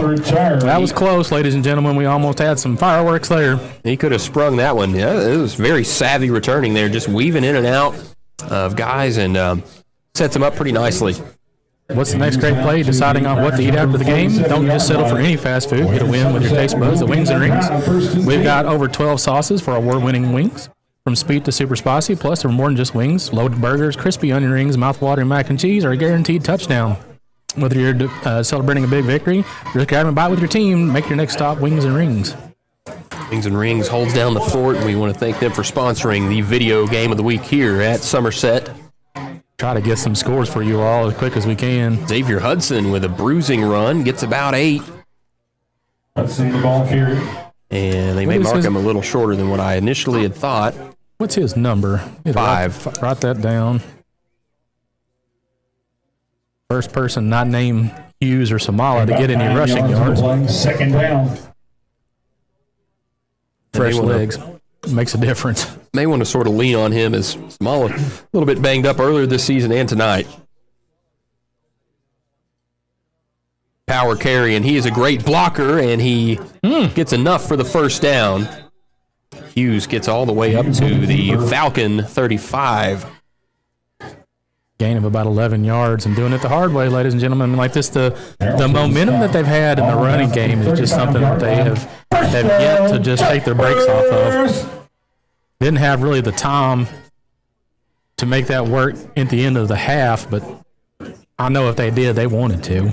Another Lakeland Insurance Group first down and 10 to go here for the Briar Jumpers with a 21-point advantage. Hudson's got the ball again. Ducks forward for about 2 or 3. Waiting to see what kind of spot that they give. Looks like they're going to give him about 3 yards on that. Tough running by the young man. Ball marked at the 33-yard line. Gain of about 2. When he gets, I was going to say, when he gets the strength to run right behind it, like he's a young player. Like the weight room is going to be super kind to that young man. Keeps the ball high and tight. Does have some speed for a bigger back. He and his brother Channing they're putting in their dues for the purple and gold as underclassmen. Hughes going to be a fake on the read. Keeps it himself and gets almost 2 or 3 yards shy of the line to gain. It'd be a gain of about 5 yards, but every time that the young man touches it, it's either going for 5 or 6 or 40. You don't know which one's going to spring through. Very rarely is he met at the line of scrimmage. No. But of course, that starts up front with Somerset's excellent offensive line. 3rd down, 3 to go. Hard count. They do get a whistle. Not sure which one they're going to call here. Offsides. It's going to be offsides. The hard count's going to catch up with them. They were stacking the box. They knew it was going to be a run play, if nothing else. Falcons, it's a 5-yard penalty. 1st down jumpers. At the 23-yard line. And they'll take these Lakeland Insurance 1st downs as many times and as many ways as they can. 1st and 10 for the Briar Jumpers. No 1st down jumpers call. We got cheated. Just outside of the Rick Barker red zone. Power run to the left side. Hughes has it. I think he's going to get the 1st down on that one. According to where nope, going to be a yard short. So he's in the Rick Barker red zone now. At the 16-yard line is where they're going to call it. Down at the 16-yard line. And about 8 yards on the play. I'm going to call it 2nd down, long 2 to go. 2nd down and 2. Long sustained drive to start this second half. Yep, they've shaved off 3 minutes. Got 9 to go. At the 9-minute mark, I've pretty much been able to call the time every single quarter.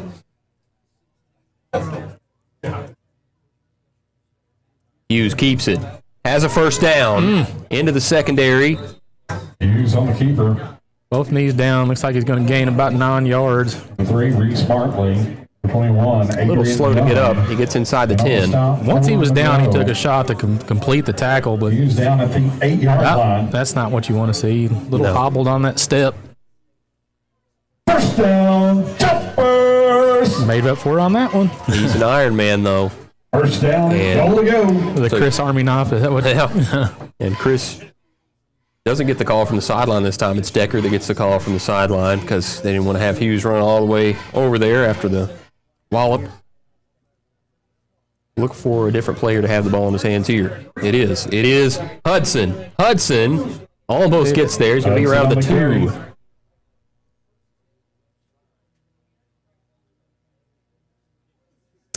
Interesting spot here. I mean, you just want to keep feeding. Keep feeding Hughes, or you go with Hudson and get him a little love. Well, you can tell like the step is coming back after he stretched his foot out some. So I would suspect that they're going to run behind Hughes and give him the. Well, I lied. Touchdown. Nope, it is a walk-in touchdown for Xavier Hudson. Touchdown. And a quick snap there that time, and just another great sustained drive as he gets some props from his teammates. He'll be doing the holding duties as well. 34-7 right now. Looking to go 5 for 5 on the night from extra point.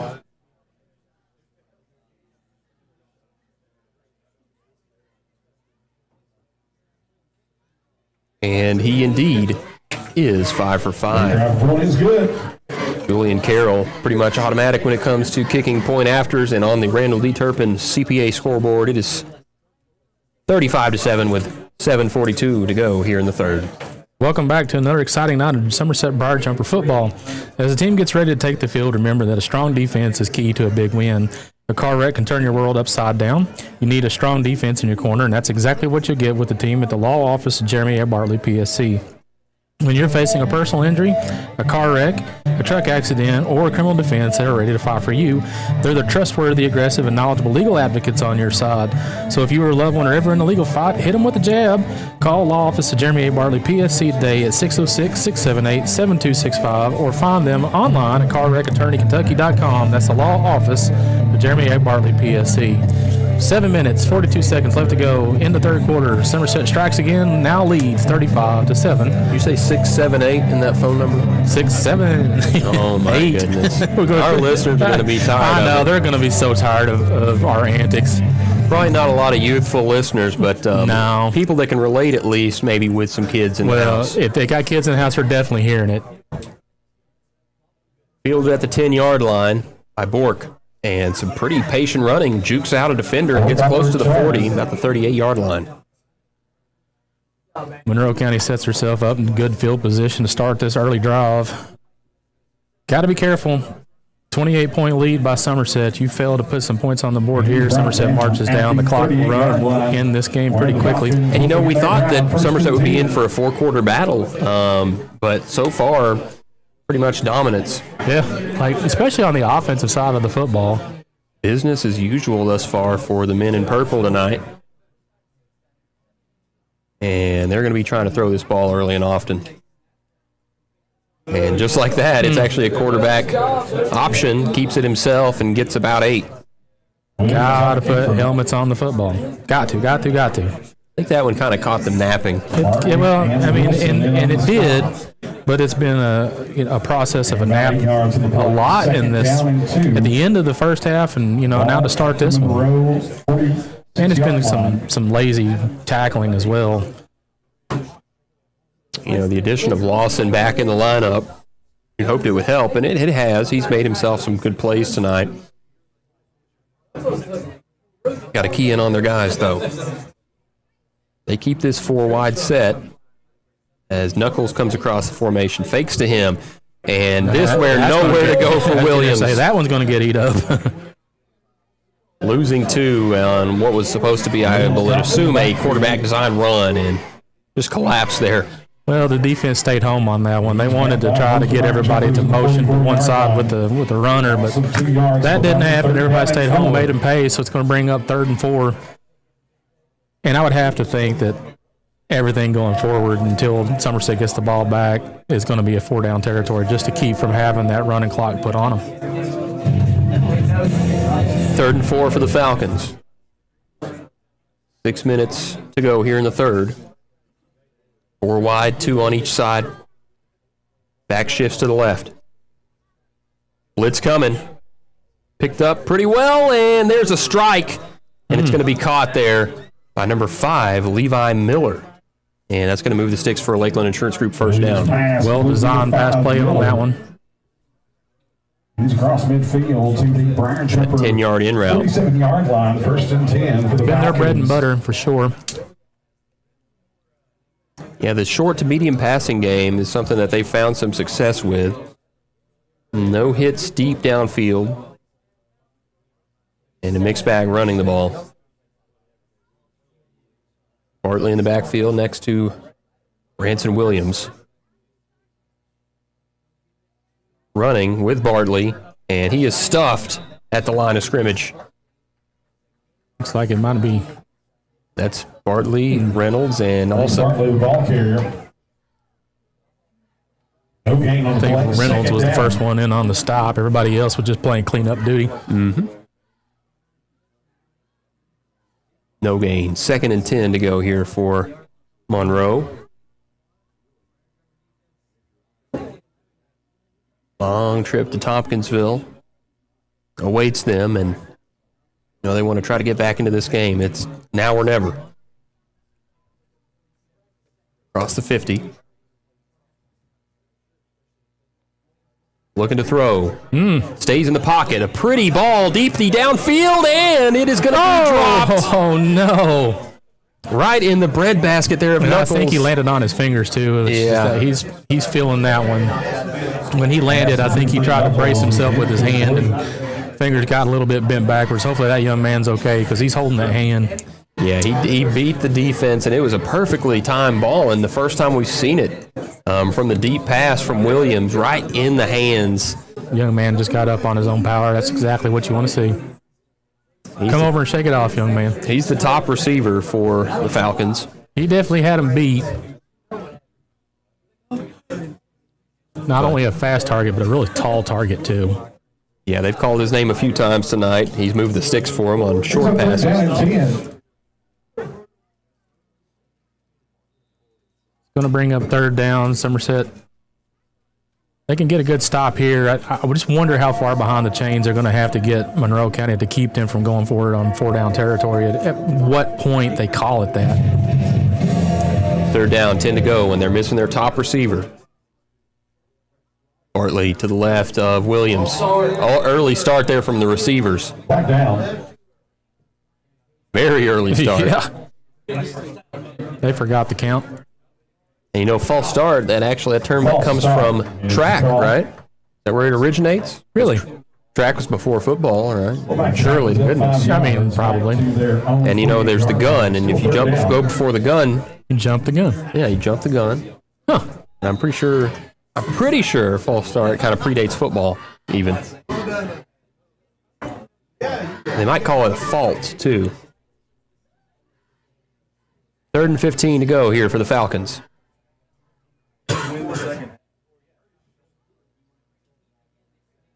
He's going to kind of drift over to the right side, puts it up.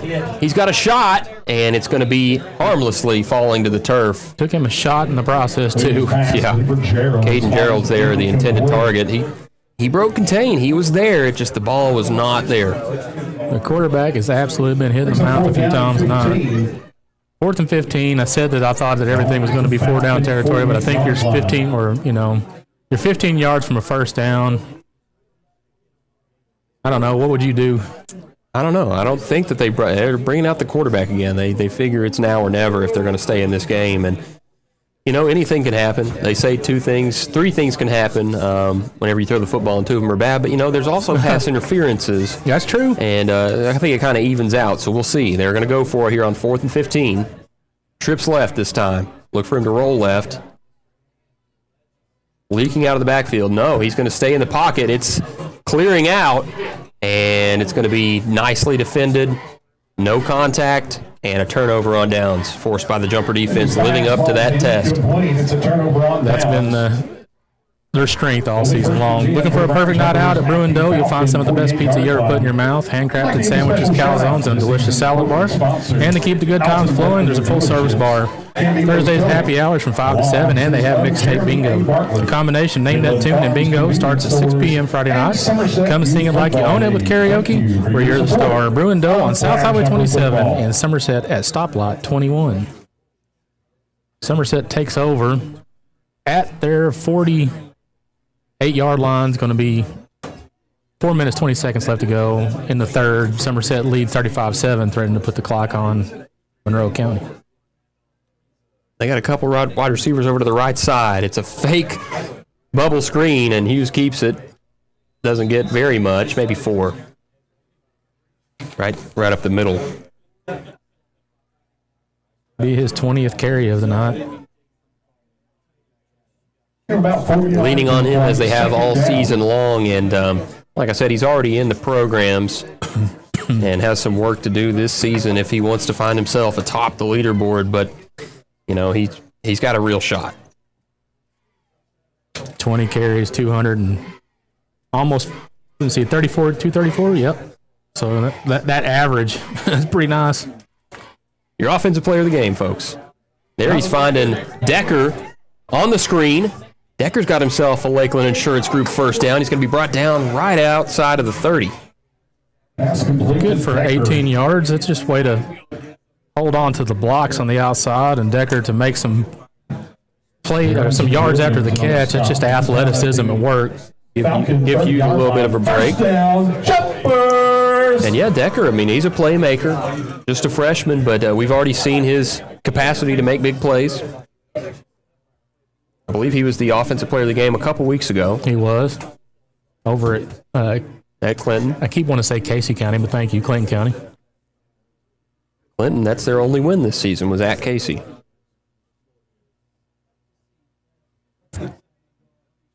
Casey, I think, tonight has Lex Cath. Oh, is that all?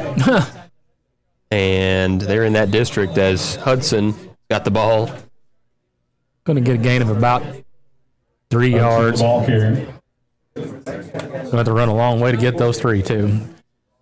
About 3 yards. Yeah, there's some big teams playing pretty close. Casey plays Lex Cath, Boyle, and Lincoln. Ball at the Falcon 27-yard line. Absolutely. Love to find you all some scores around the way. If anybody's listening to any of the other games at home and want to give me a text and let me know how the games are between Pulaski and North Laurel and South Laurel and Southwestern. Griffith goes over across the right side, and there's that shot play again, but this is going to be picked off. Yeah, just not enough under. Not enough under. You gotta fling that one. As you see, Coach Clevenger says, "Man, just air it out. Just air it out. Go. Be too long on that one." Yeah, just gotta gun that one down the field, but it's going to be pretty deep in Falcon territory where they're going to intercept the pass. And if I'm not mistaken, was that the quarterback that intercepted it for them? I think so. Well, the only upside for the defense is they're going to make Monroe County go 90 yards to try to put some points on the board. So you really couldn't pin them much deeper if you tried to kick it off. So actually, Casey's got Lex Cath next week. Oh.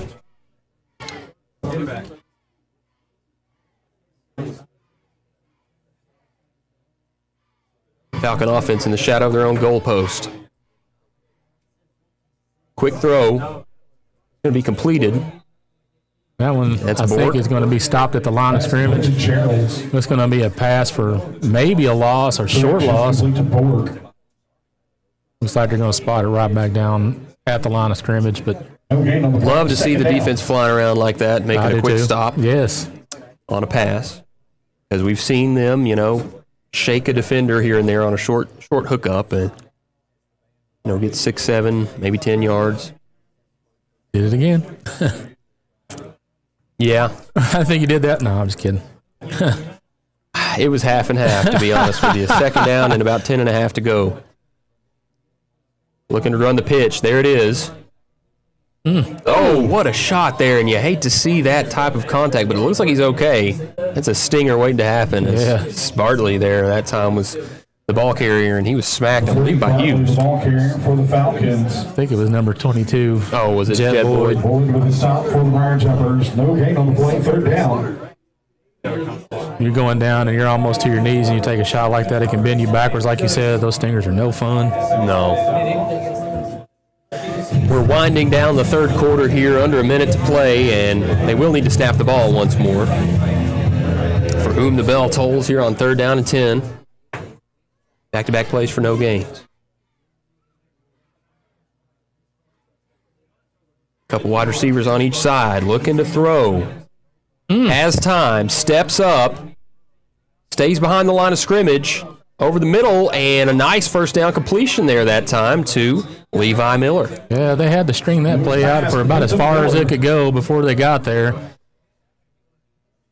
Looks like they're... Anderson with the coverage for the Briar. They haven't really marked it. I don't know if it's not short. So it's going to be 4th down. They got the 4th down marker out. It's going to be 4th and maybe inches. I'm just not sure. To me, it looked like he was there. I think they're having a discussion, and there it is. They just signaled it as 1st down. So the Lakeland Insurance Group 1st down for the Falcons as time will run out here in the 3rd quarter. Keep it right here for more Lake Cumberland sports for the Wings Rings Game of the Week. Toyota of Somerset, we're known for great service before and after the sale and so much more. Since 1988, Toyota of Somerset has been supporting our local communities. And we sell and service what a number of different rating services call the most fuel-efficient, dependable, and safe vehicles on the road. Toyota. Toyota of Somerset, South Highway 27 Somerset, and online at toyotaofsomerset.com. At Toyota of Somerset, we're all about you. Homes, farms, commercial properties, and investment properties from all over Kentucky. Where? FordBrothersInc.com. Just click on, go to upcoming auctions, and you will be amazed. You can just browse or register to bid, and you're set.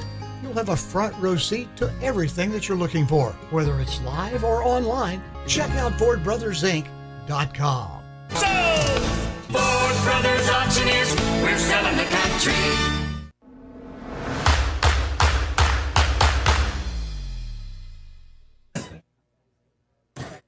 Back here from Clark Field after the 1st down there on the completion on 3rd down and 10 for Monroe County.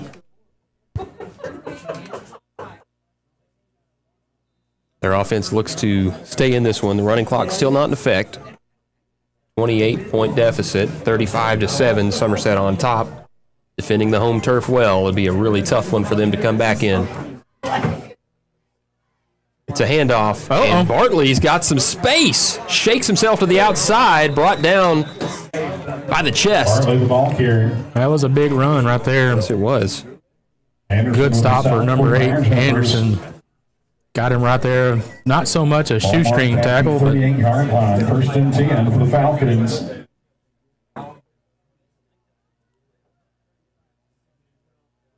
Good run there that time.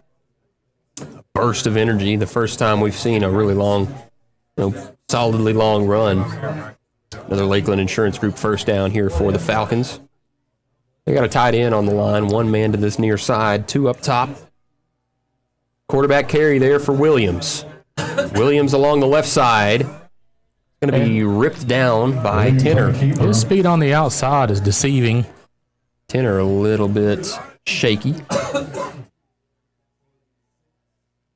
He's out of bounds at the 46-yard line. Kind of holding his hip. I don't know if he took a little shot on the side or what. 8 yards on the play. Hopefully he can walk that one off. Second down and 2. The roster already starting to feel a little thin with injuries. You don't want to. Yeah, it was small to begin with to start the season. Second and 2. Oh. Bartley the carry. He shakes one man and does get that first down. He's going to be eventually brought down there by Wilson, who's still in some pain. I think you're going to have to. Yep, he's tapping his helmet. He needs to come off, and that secondary hit just did it. I knew that was probably getting ready to happen. Got somebody giving a little bit of stretch out there. You want to see that kind of teammate. Say a big thank you to Don Franklin Somerset Family Dealerships for being the official photography sponsor of Lake Cumberland Sports. At Don Franklin, they work day to provide their customers with the best possible experience. You can visit any one of their 5 Somerset locations or go on Facebook at Don Franklin Somerset Family Dealerships, where they treat you like family. At Entrust Healthcare Counseling Services, your mental health matters. Life challenges can sometimes be overwhelming, like a tough game with no timeouts. For over 25 years, Entrust Healthcare has been the trusted teammate, offering individual, family, and couples counseling, as well as case management services, all tailored to your unique needs. Our caring and experienced counselors will help you develop skills and strategies to tackle your challenges head-on. Entrust offers convenient in-home, in-office, telehealth, in-school counseling sessions so you can get the support you need wherever you need it. Call Entrust today to learn more. Visit the website at entrust-healthcare.com. At Entrust Counseling Services, your mental health matters. Like Tanner Smith being a 10-2 over here on the sideline. I think he's going to get down on the ground and get some more stretch on that leg. Falcon offense with another first down and 10. 2 men in the backfield next to Williams, and it's good to see him back there. And you can tell he was shaping up for a pass, and he gets it away. It's going to be incomplete as nice catch there by Castle Hatcher. Does it count? He's calling for the. Attaboy. He called for the first down. He thought it should count. No, he's calling turnover. He said interception. And hopefully they got a laugh out of that one. I don't know if they did, getting beat 28 points, but of course Castle, 4-year starter at quarterback for the Briar Jumpers. Falcons are hustling to the line. Second and 10 from the 49. Branson Williams looks to throw. Good pressure. Steps up. Nice evasion. He's going to step away, and he's got a block. Slides down. About 8 yards. He's going to get it right at the first down. No. I don't know. I was going to say, it definitely did not look a first down. It looks like he's going to slide it short. Yeah. Guess he caught the slide at the 40, and then we're going to give him the continuation any farther than that. He's down to where you start the slide. So 3rd down and 1. 3rd and 1 here to go, and Jumper defense, all in all, has played a pretty solid game. You know, you've seen them bend and not break. They did give up 1 touchdown. And you got to like their chances, even with, if they do score a touchdown here, Somerset offense comes out and scores a touchdown like they have pretty much all night. you'd think the game is probably in the books. Just try to stay healthy going down the stretch. He can get the first down here. And he did. By about a yard. Branson Williams moves the sticks on a 2-yard quarterback keeper. When in doubt, give it to your playmaker. He's been fun to watch tonight. Not seen him connect on the deep ball. He's come close a few times. But as far as just medium accuracy, he's got it. 1st and 10 for the Falcons. Ball at the Briar Jumper 38-yard line. 4 wide receiver set. The man in the backfield is Bartley. Fakes to him, and he has got a bum rush, but it's actually a screen to Bartley, who is almost brought down from behind, but he's going to be tackled in the secondary by John Reynolds. First down and 10 for them after the Lakeland Insurance Group first down. Gutsy play ends up with another first down for Monroe County. Monroe's not showing a whole lot of urgency either, like not getting up to the ball. They're down 4 scores. I'm not real sure why they're trying to be intent on, or just as intent as Somerset on milking the clock, but, hey, sometimes you take the gifts. 1st and 10, ball on the 27. Williams gives to Bartley. Shifty running. He gets about halfway there. 2nd and 5 to go. Bartley with ball carrier. Clock continues to run. Getting ready to go under 8 minutes. Somerset leads 35-7. About 5 yards in the flat. And like I say, just they're content on running the game clock.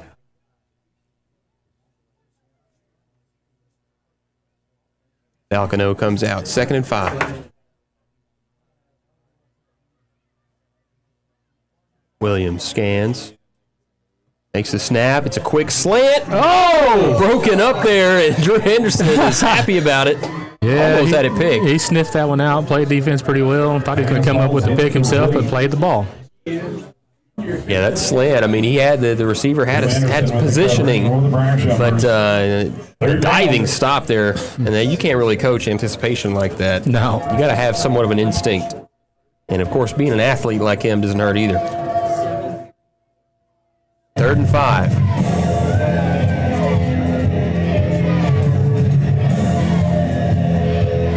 Cliff Burton is riffing on the base. Rest in peace. 3rd and 5. I was impressed you knew that. Yes, sir. Congratulations. A lot of effects on that pedal. Over the middle! Oh! And we don't see a yellow marker either. Well, I think the ball was tipped before contact was made, so it wouldn't have been a pass interference. But just a little seam route there that time, and it was pretty close to being on target. Just a good defense. 4th down and 5. Yep. And here they're going to go for it. 4th and 5. But yeah, that for whom the bell tolls, and the signature riff, actually a bass guitar. Yep. A lot of heavy effects. 7 minutes, 30 seconds to go, and I think this is got to draw up the perfect play here. Defensively, you're just going to want to try to get a hold and get the ball back, try to go down here and march down and make something happen. 4th and 5, looking to throw. Puts it up in the end zone, not turning around, and here's the flag. You got to turn around. Yeah. And you can't hold your hands up when what happened. I mean, Boyd says, what? What? Yeah. I didn't touch him. Just glued to Knuckles. And like that's a what? I didn't do anything. It's only the second penalty tonight for Somerset. They've really cleaned that part up, but both of them have been pass interference calls.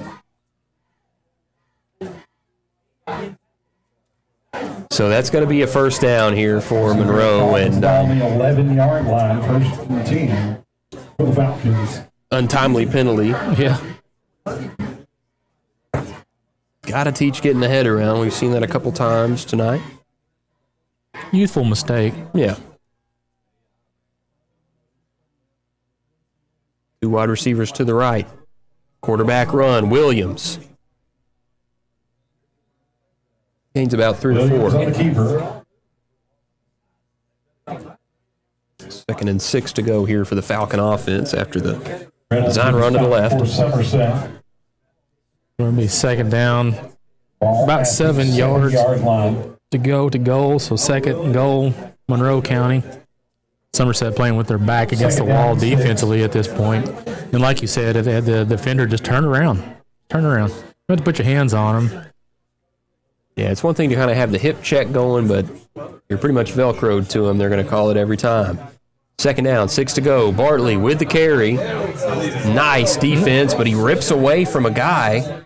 Looks like number 11. It was Lawless, generally the one person that's the most effective tackler. Not having the most banner not for him. He's played very, very well, but you could tell he was a little disappointed in himself after that one. He had a little bit of that dejected body language. It's been a season that, there's been a lot of mouths to feed on defense even. A lot of opportunities for sacks and tackles for loss, and Lawless is a guy that we've not called as much, and you got to wonder if he gets a lot of more attention. I think so. I think they give him so much attention, they run away from him more than they run towards him. Little pop pass, and touchdown. To the back of the end zone, it's caught, and it is indeed a touchdown to Caden Geralds. Beautiful, just kind of on the move, floated it above the defense, and right along the back line. They get their second score of the night. Definitely was not the score that I anticipated to be 35-14, 5 minutes left to go in regulation. But if you're Somerset, are you a little bit ticked off that you gave up 2 scores, after the stretch of dominance that you've seen? Or are you just saying, you know what, we beat a pretty good team. Who cares if they scored 2 touchdowns? We scored 3 more at least. Of course, the game's not over, and that one was nearly blocked. So under 6 to play here on the Randall D. Turpin CPA scoreboard. It is 35-14 after the Monroe County answer.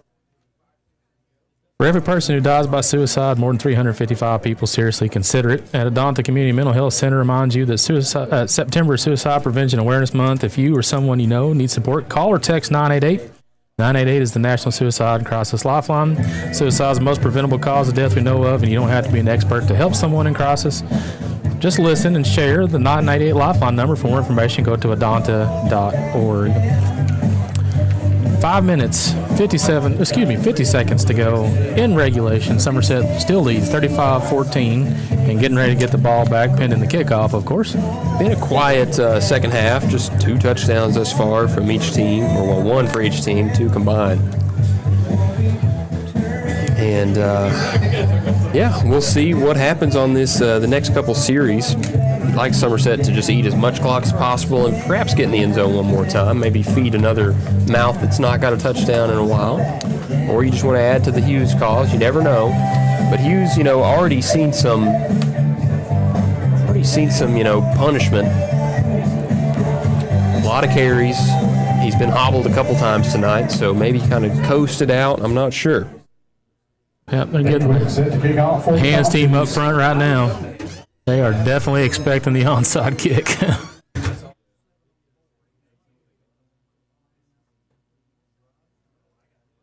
Braden Day Quick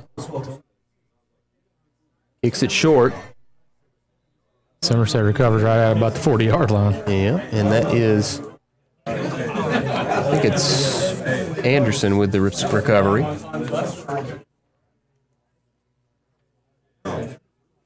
And they're going to set up shop at the 41. Ball marked at the 41-yard line. The name to know where you, your friends, or family are buying or selling real estate is Ron Shaw with Wackert Realtors Ford Brothers. Ron has a long-standing history of community service and is a proud supporter of youth sports in the Lake Cumberland area. Ron truly cares for others and works hard for all his clients, no matter the size or value of the property they're selling.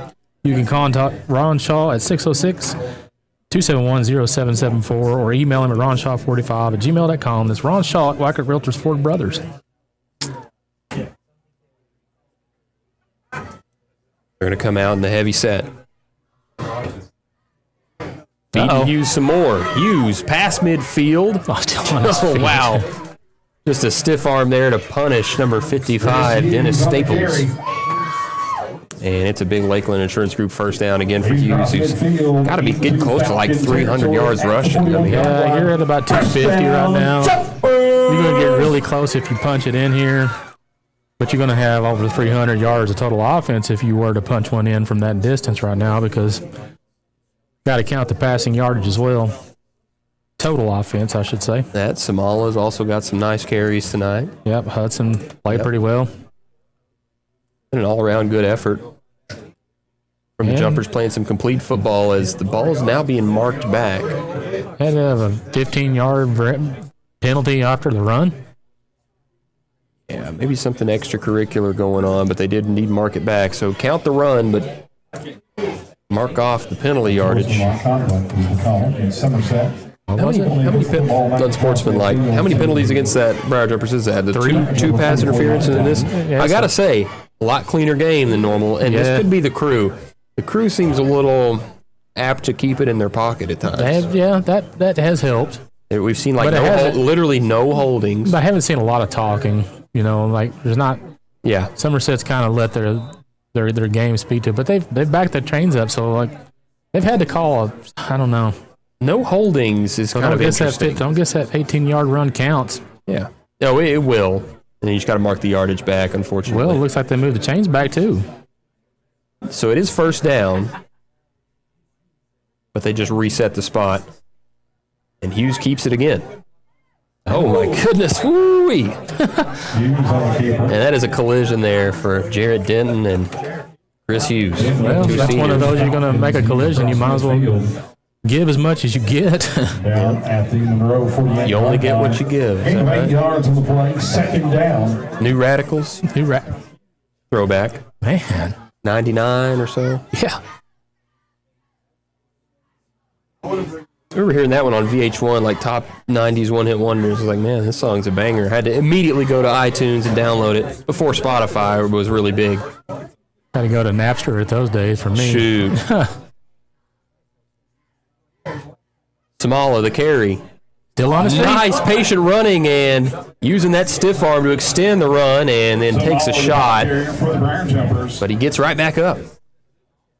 He got to the 40 or maybe the 39. Somerset pretty intent to try to get one more score on the board before this game goes into conclusion. They're definitely not going to air it out. They want this clock to run and get out of here, but I think they do want to extend the lead. Try to put it back to a 4-score victory. Breaking the 40-point margin. They can get on the board here.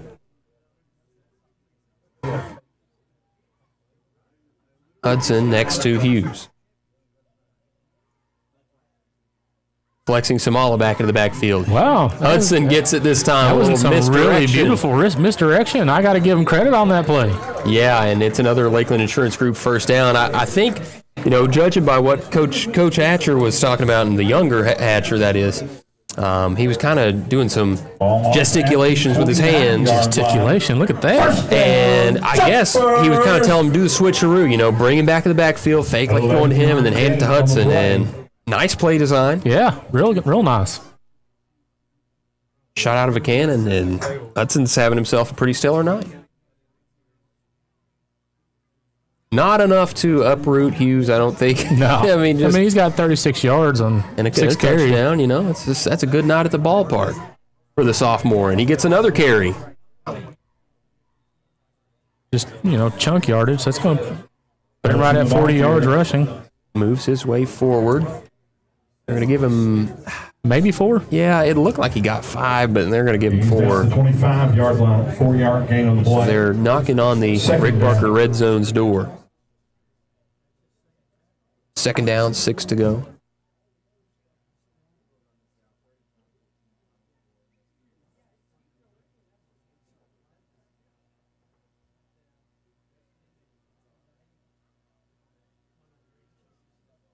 Hughes, Hudson, and they're doing the same thing. Here comes Samala back to the left side. Samala gets the carry this time, and we do see a flag as he's going to go all the way to the end zone, but looks like we're going to get a call for a hold or something. Going to come back. I'm not sure who they're going to get the hold on, but Bean was bruising some poor Falcon. He turned around and looked at the ref. He was like, me? Really? What'd I do? Got to call the Raptor Society on that one. I need some rehabilitation. It's going to be about the 10-yard variety. You made it to the fourth quarter with one penalty, and then you give up a pass interference, and no, that was on the third quarter. But anyway, at the 30-yard line, second down and 11. Second down and 11 here to go for Somerset. I want to thank my good buddy Tyler Whitaker for tuning in. The Iceman, holding down the fort. Always good to get a shout out from him. $1:30 left in the game. Hudson with the ball, with a first down. Man on a mission on that one, was he not? Absolutely. He was moving in a hurry. It's close to the 10. Right, they're going to mark him at the 11. So definitely want to get the ball in the end zone one more time. They're running with a purpose, but I don't think they're going to break their backs trying to do that necessarily. No, that's a 19-yard variety. We're 11 yards from pay dirt. Somerset running the ball about as hard as I've seen them run all game long. I think they really do want to put one more score on just to prove the margin. $1:21 and rolling, actually. $1:15 to go. No, don't take the knee. Yeah. Classy. That is a pretty classy thing to do, they said. It doesn't matter. Let's just go ahead and take a knee. Not trying to rub it in as we got 60 seconds here till the end of regulation and the 7th consecutive Somerset High School Briar Jumper win. Somerset going to be forced to take the knee one more time to run the clock out. Final for the night's going to end up being 35-14.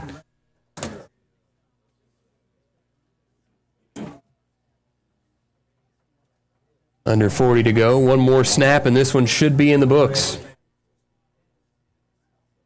And unfortunately, taking a yard or so off of his carry total for the night, but that's going to do it here from Clark Field. Somerset and Monroe County lining up at the midfield stripe in a game that we thought was going to be a nail-biter. Somerset handles business pretty effectively, and they come out victorious against the Falcons, 35-14. And just keep it right here for the Alton Blakely post-game show. We'll be bringing you the players of the games, brought to you by 3 of our tremendous sponsors. That we're known for great service before and after the sale, and so much more. Since 1988, Toyota of Somerset has been supporting our local communities. And we sell and service what a number of different rating services call the most fuel-efficient, dependable, and safe vehicles on the road. Toyota. Toyota of Somerset, South Highway 27 Somerset, and online at toyotaofsomerset.com. At Toyota of Somerset, we're all about you. Homes, farms, commercial properties, and investment properties from all over Kentucky. Where? FordBrothersInc.com. Just click on, go to upcoming auctions, and you will be amazed. You can just browse or register to bid, and you're set. You'll have a front row seat to everything that you're looking for. Whether it's live or online, check out FordBrothersInc.com. So, Ford Brothers Auctioneers, we're selling the country.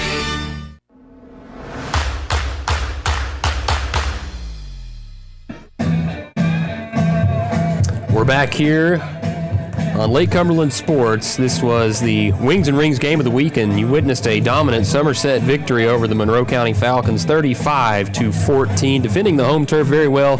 7 straight victories for this ball club, and marching right towards the end of the season. They got McCreary County here at home next week, and then they go on the road on Halloween night to face off against Hazard in what should be a pretty good game, one of the better teams in Class Single A. I'll get you a quick scoring summary here before we get into the awards for the Alton Blakely postgame show.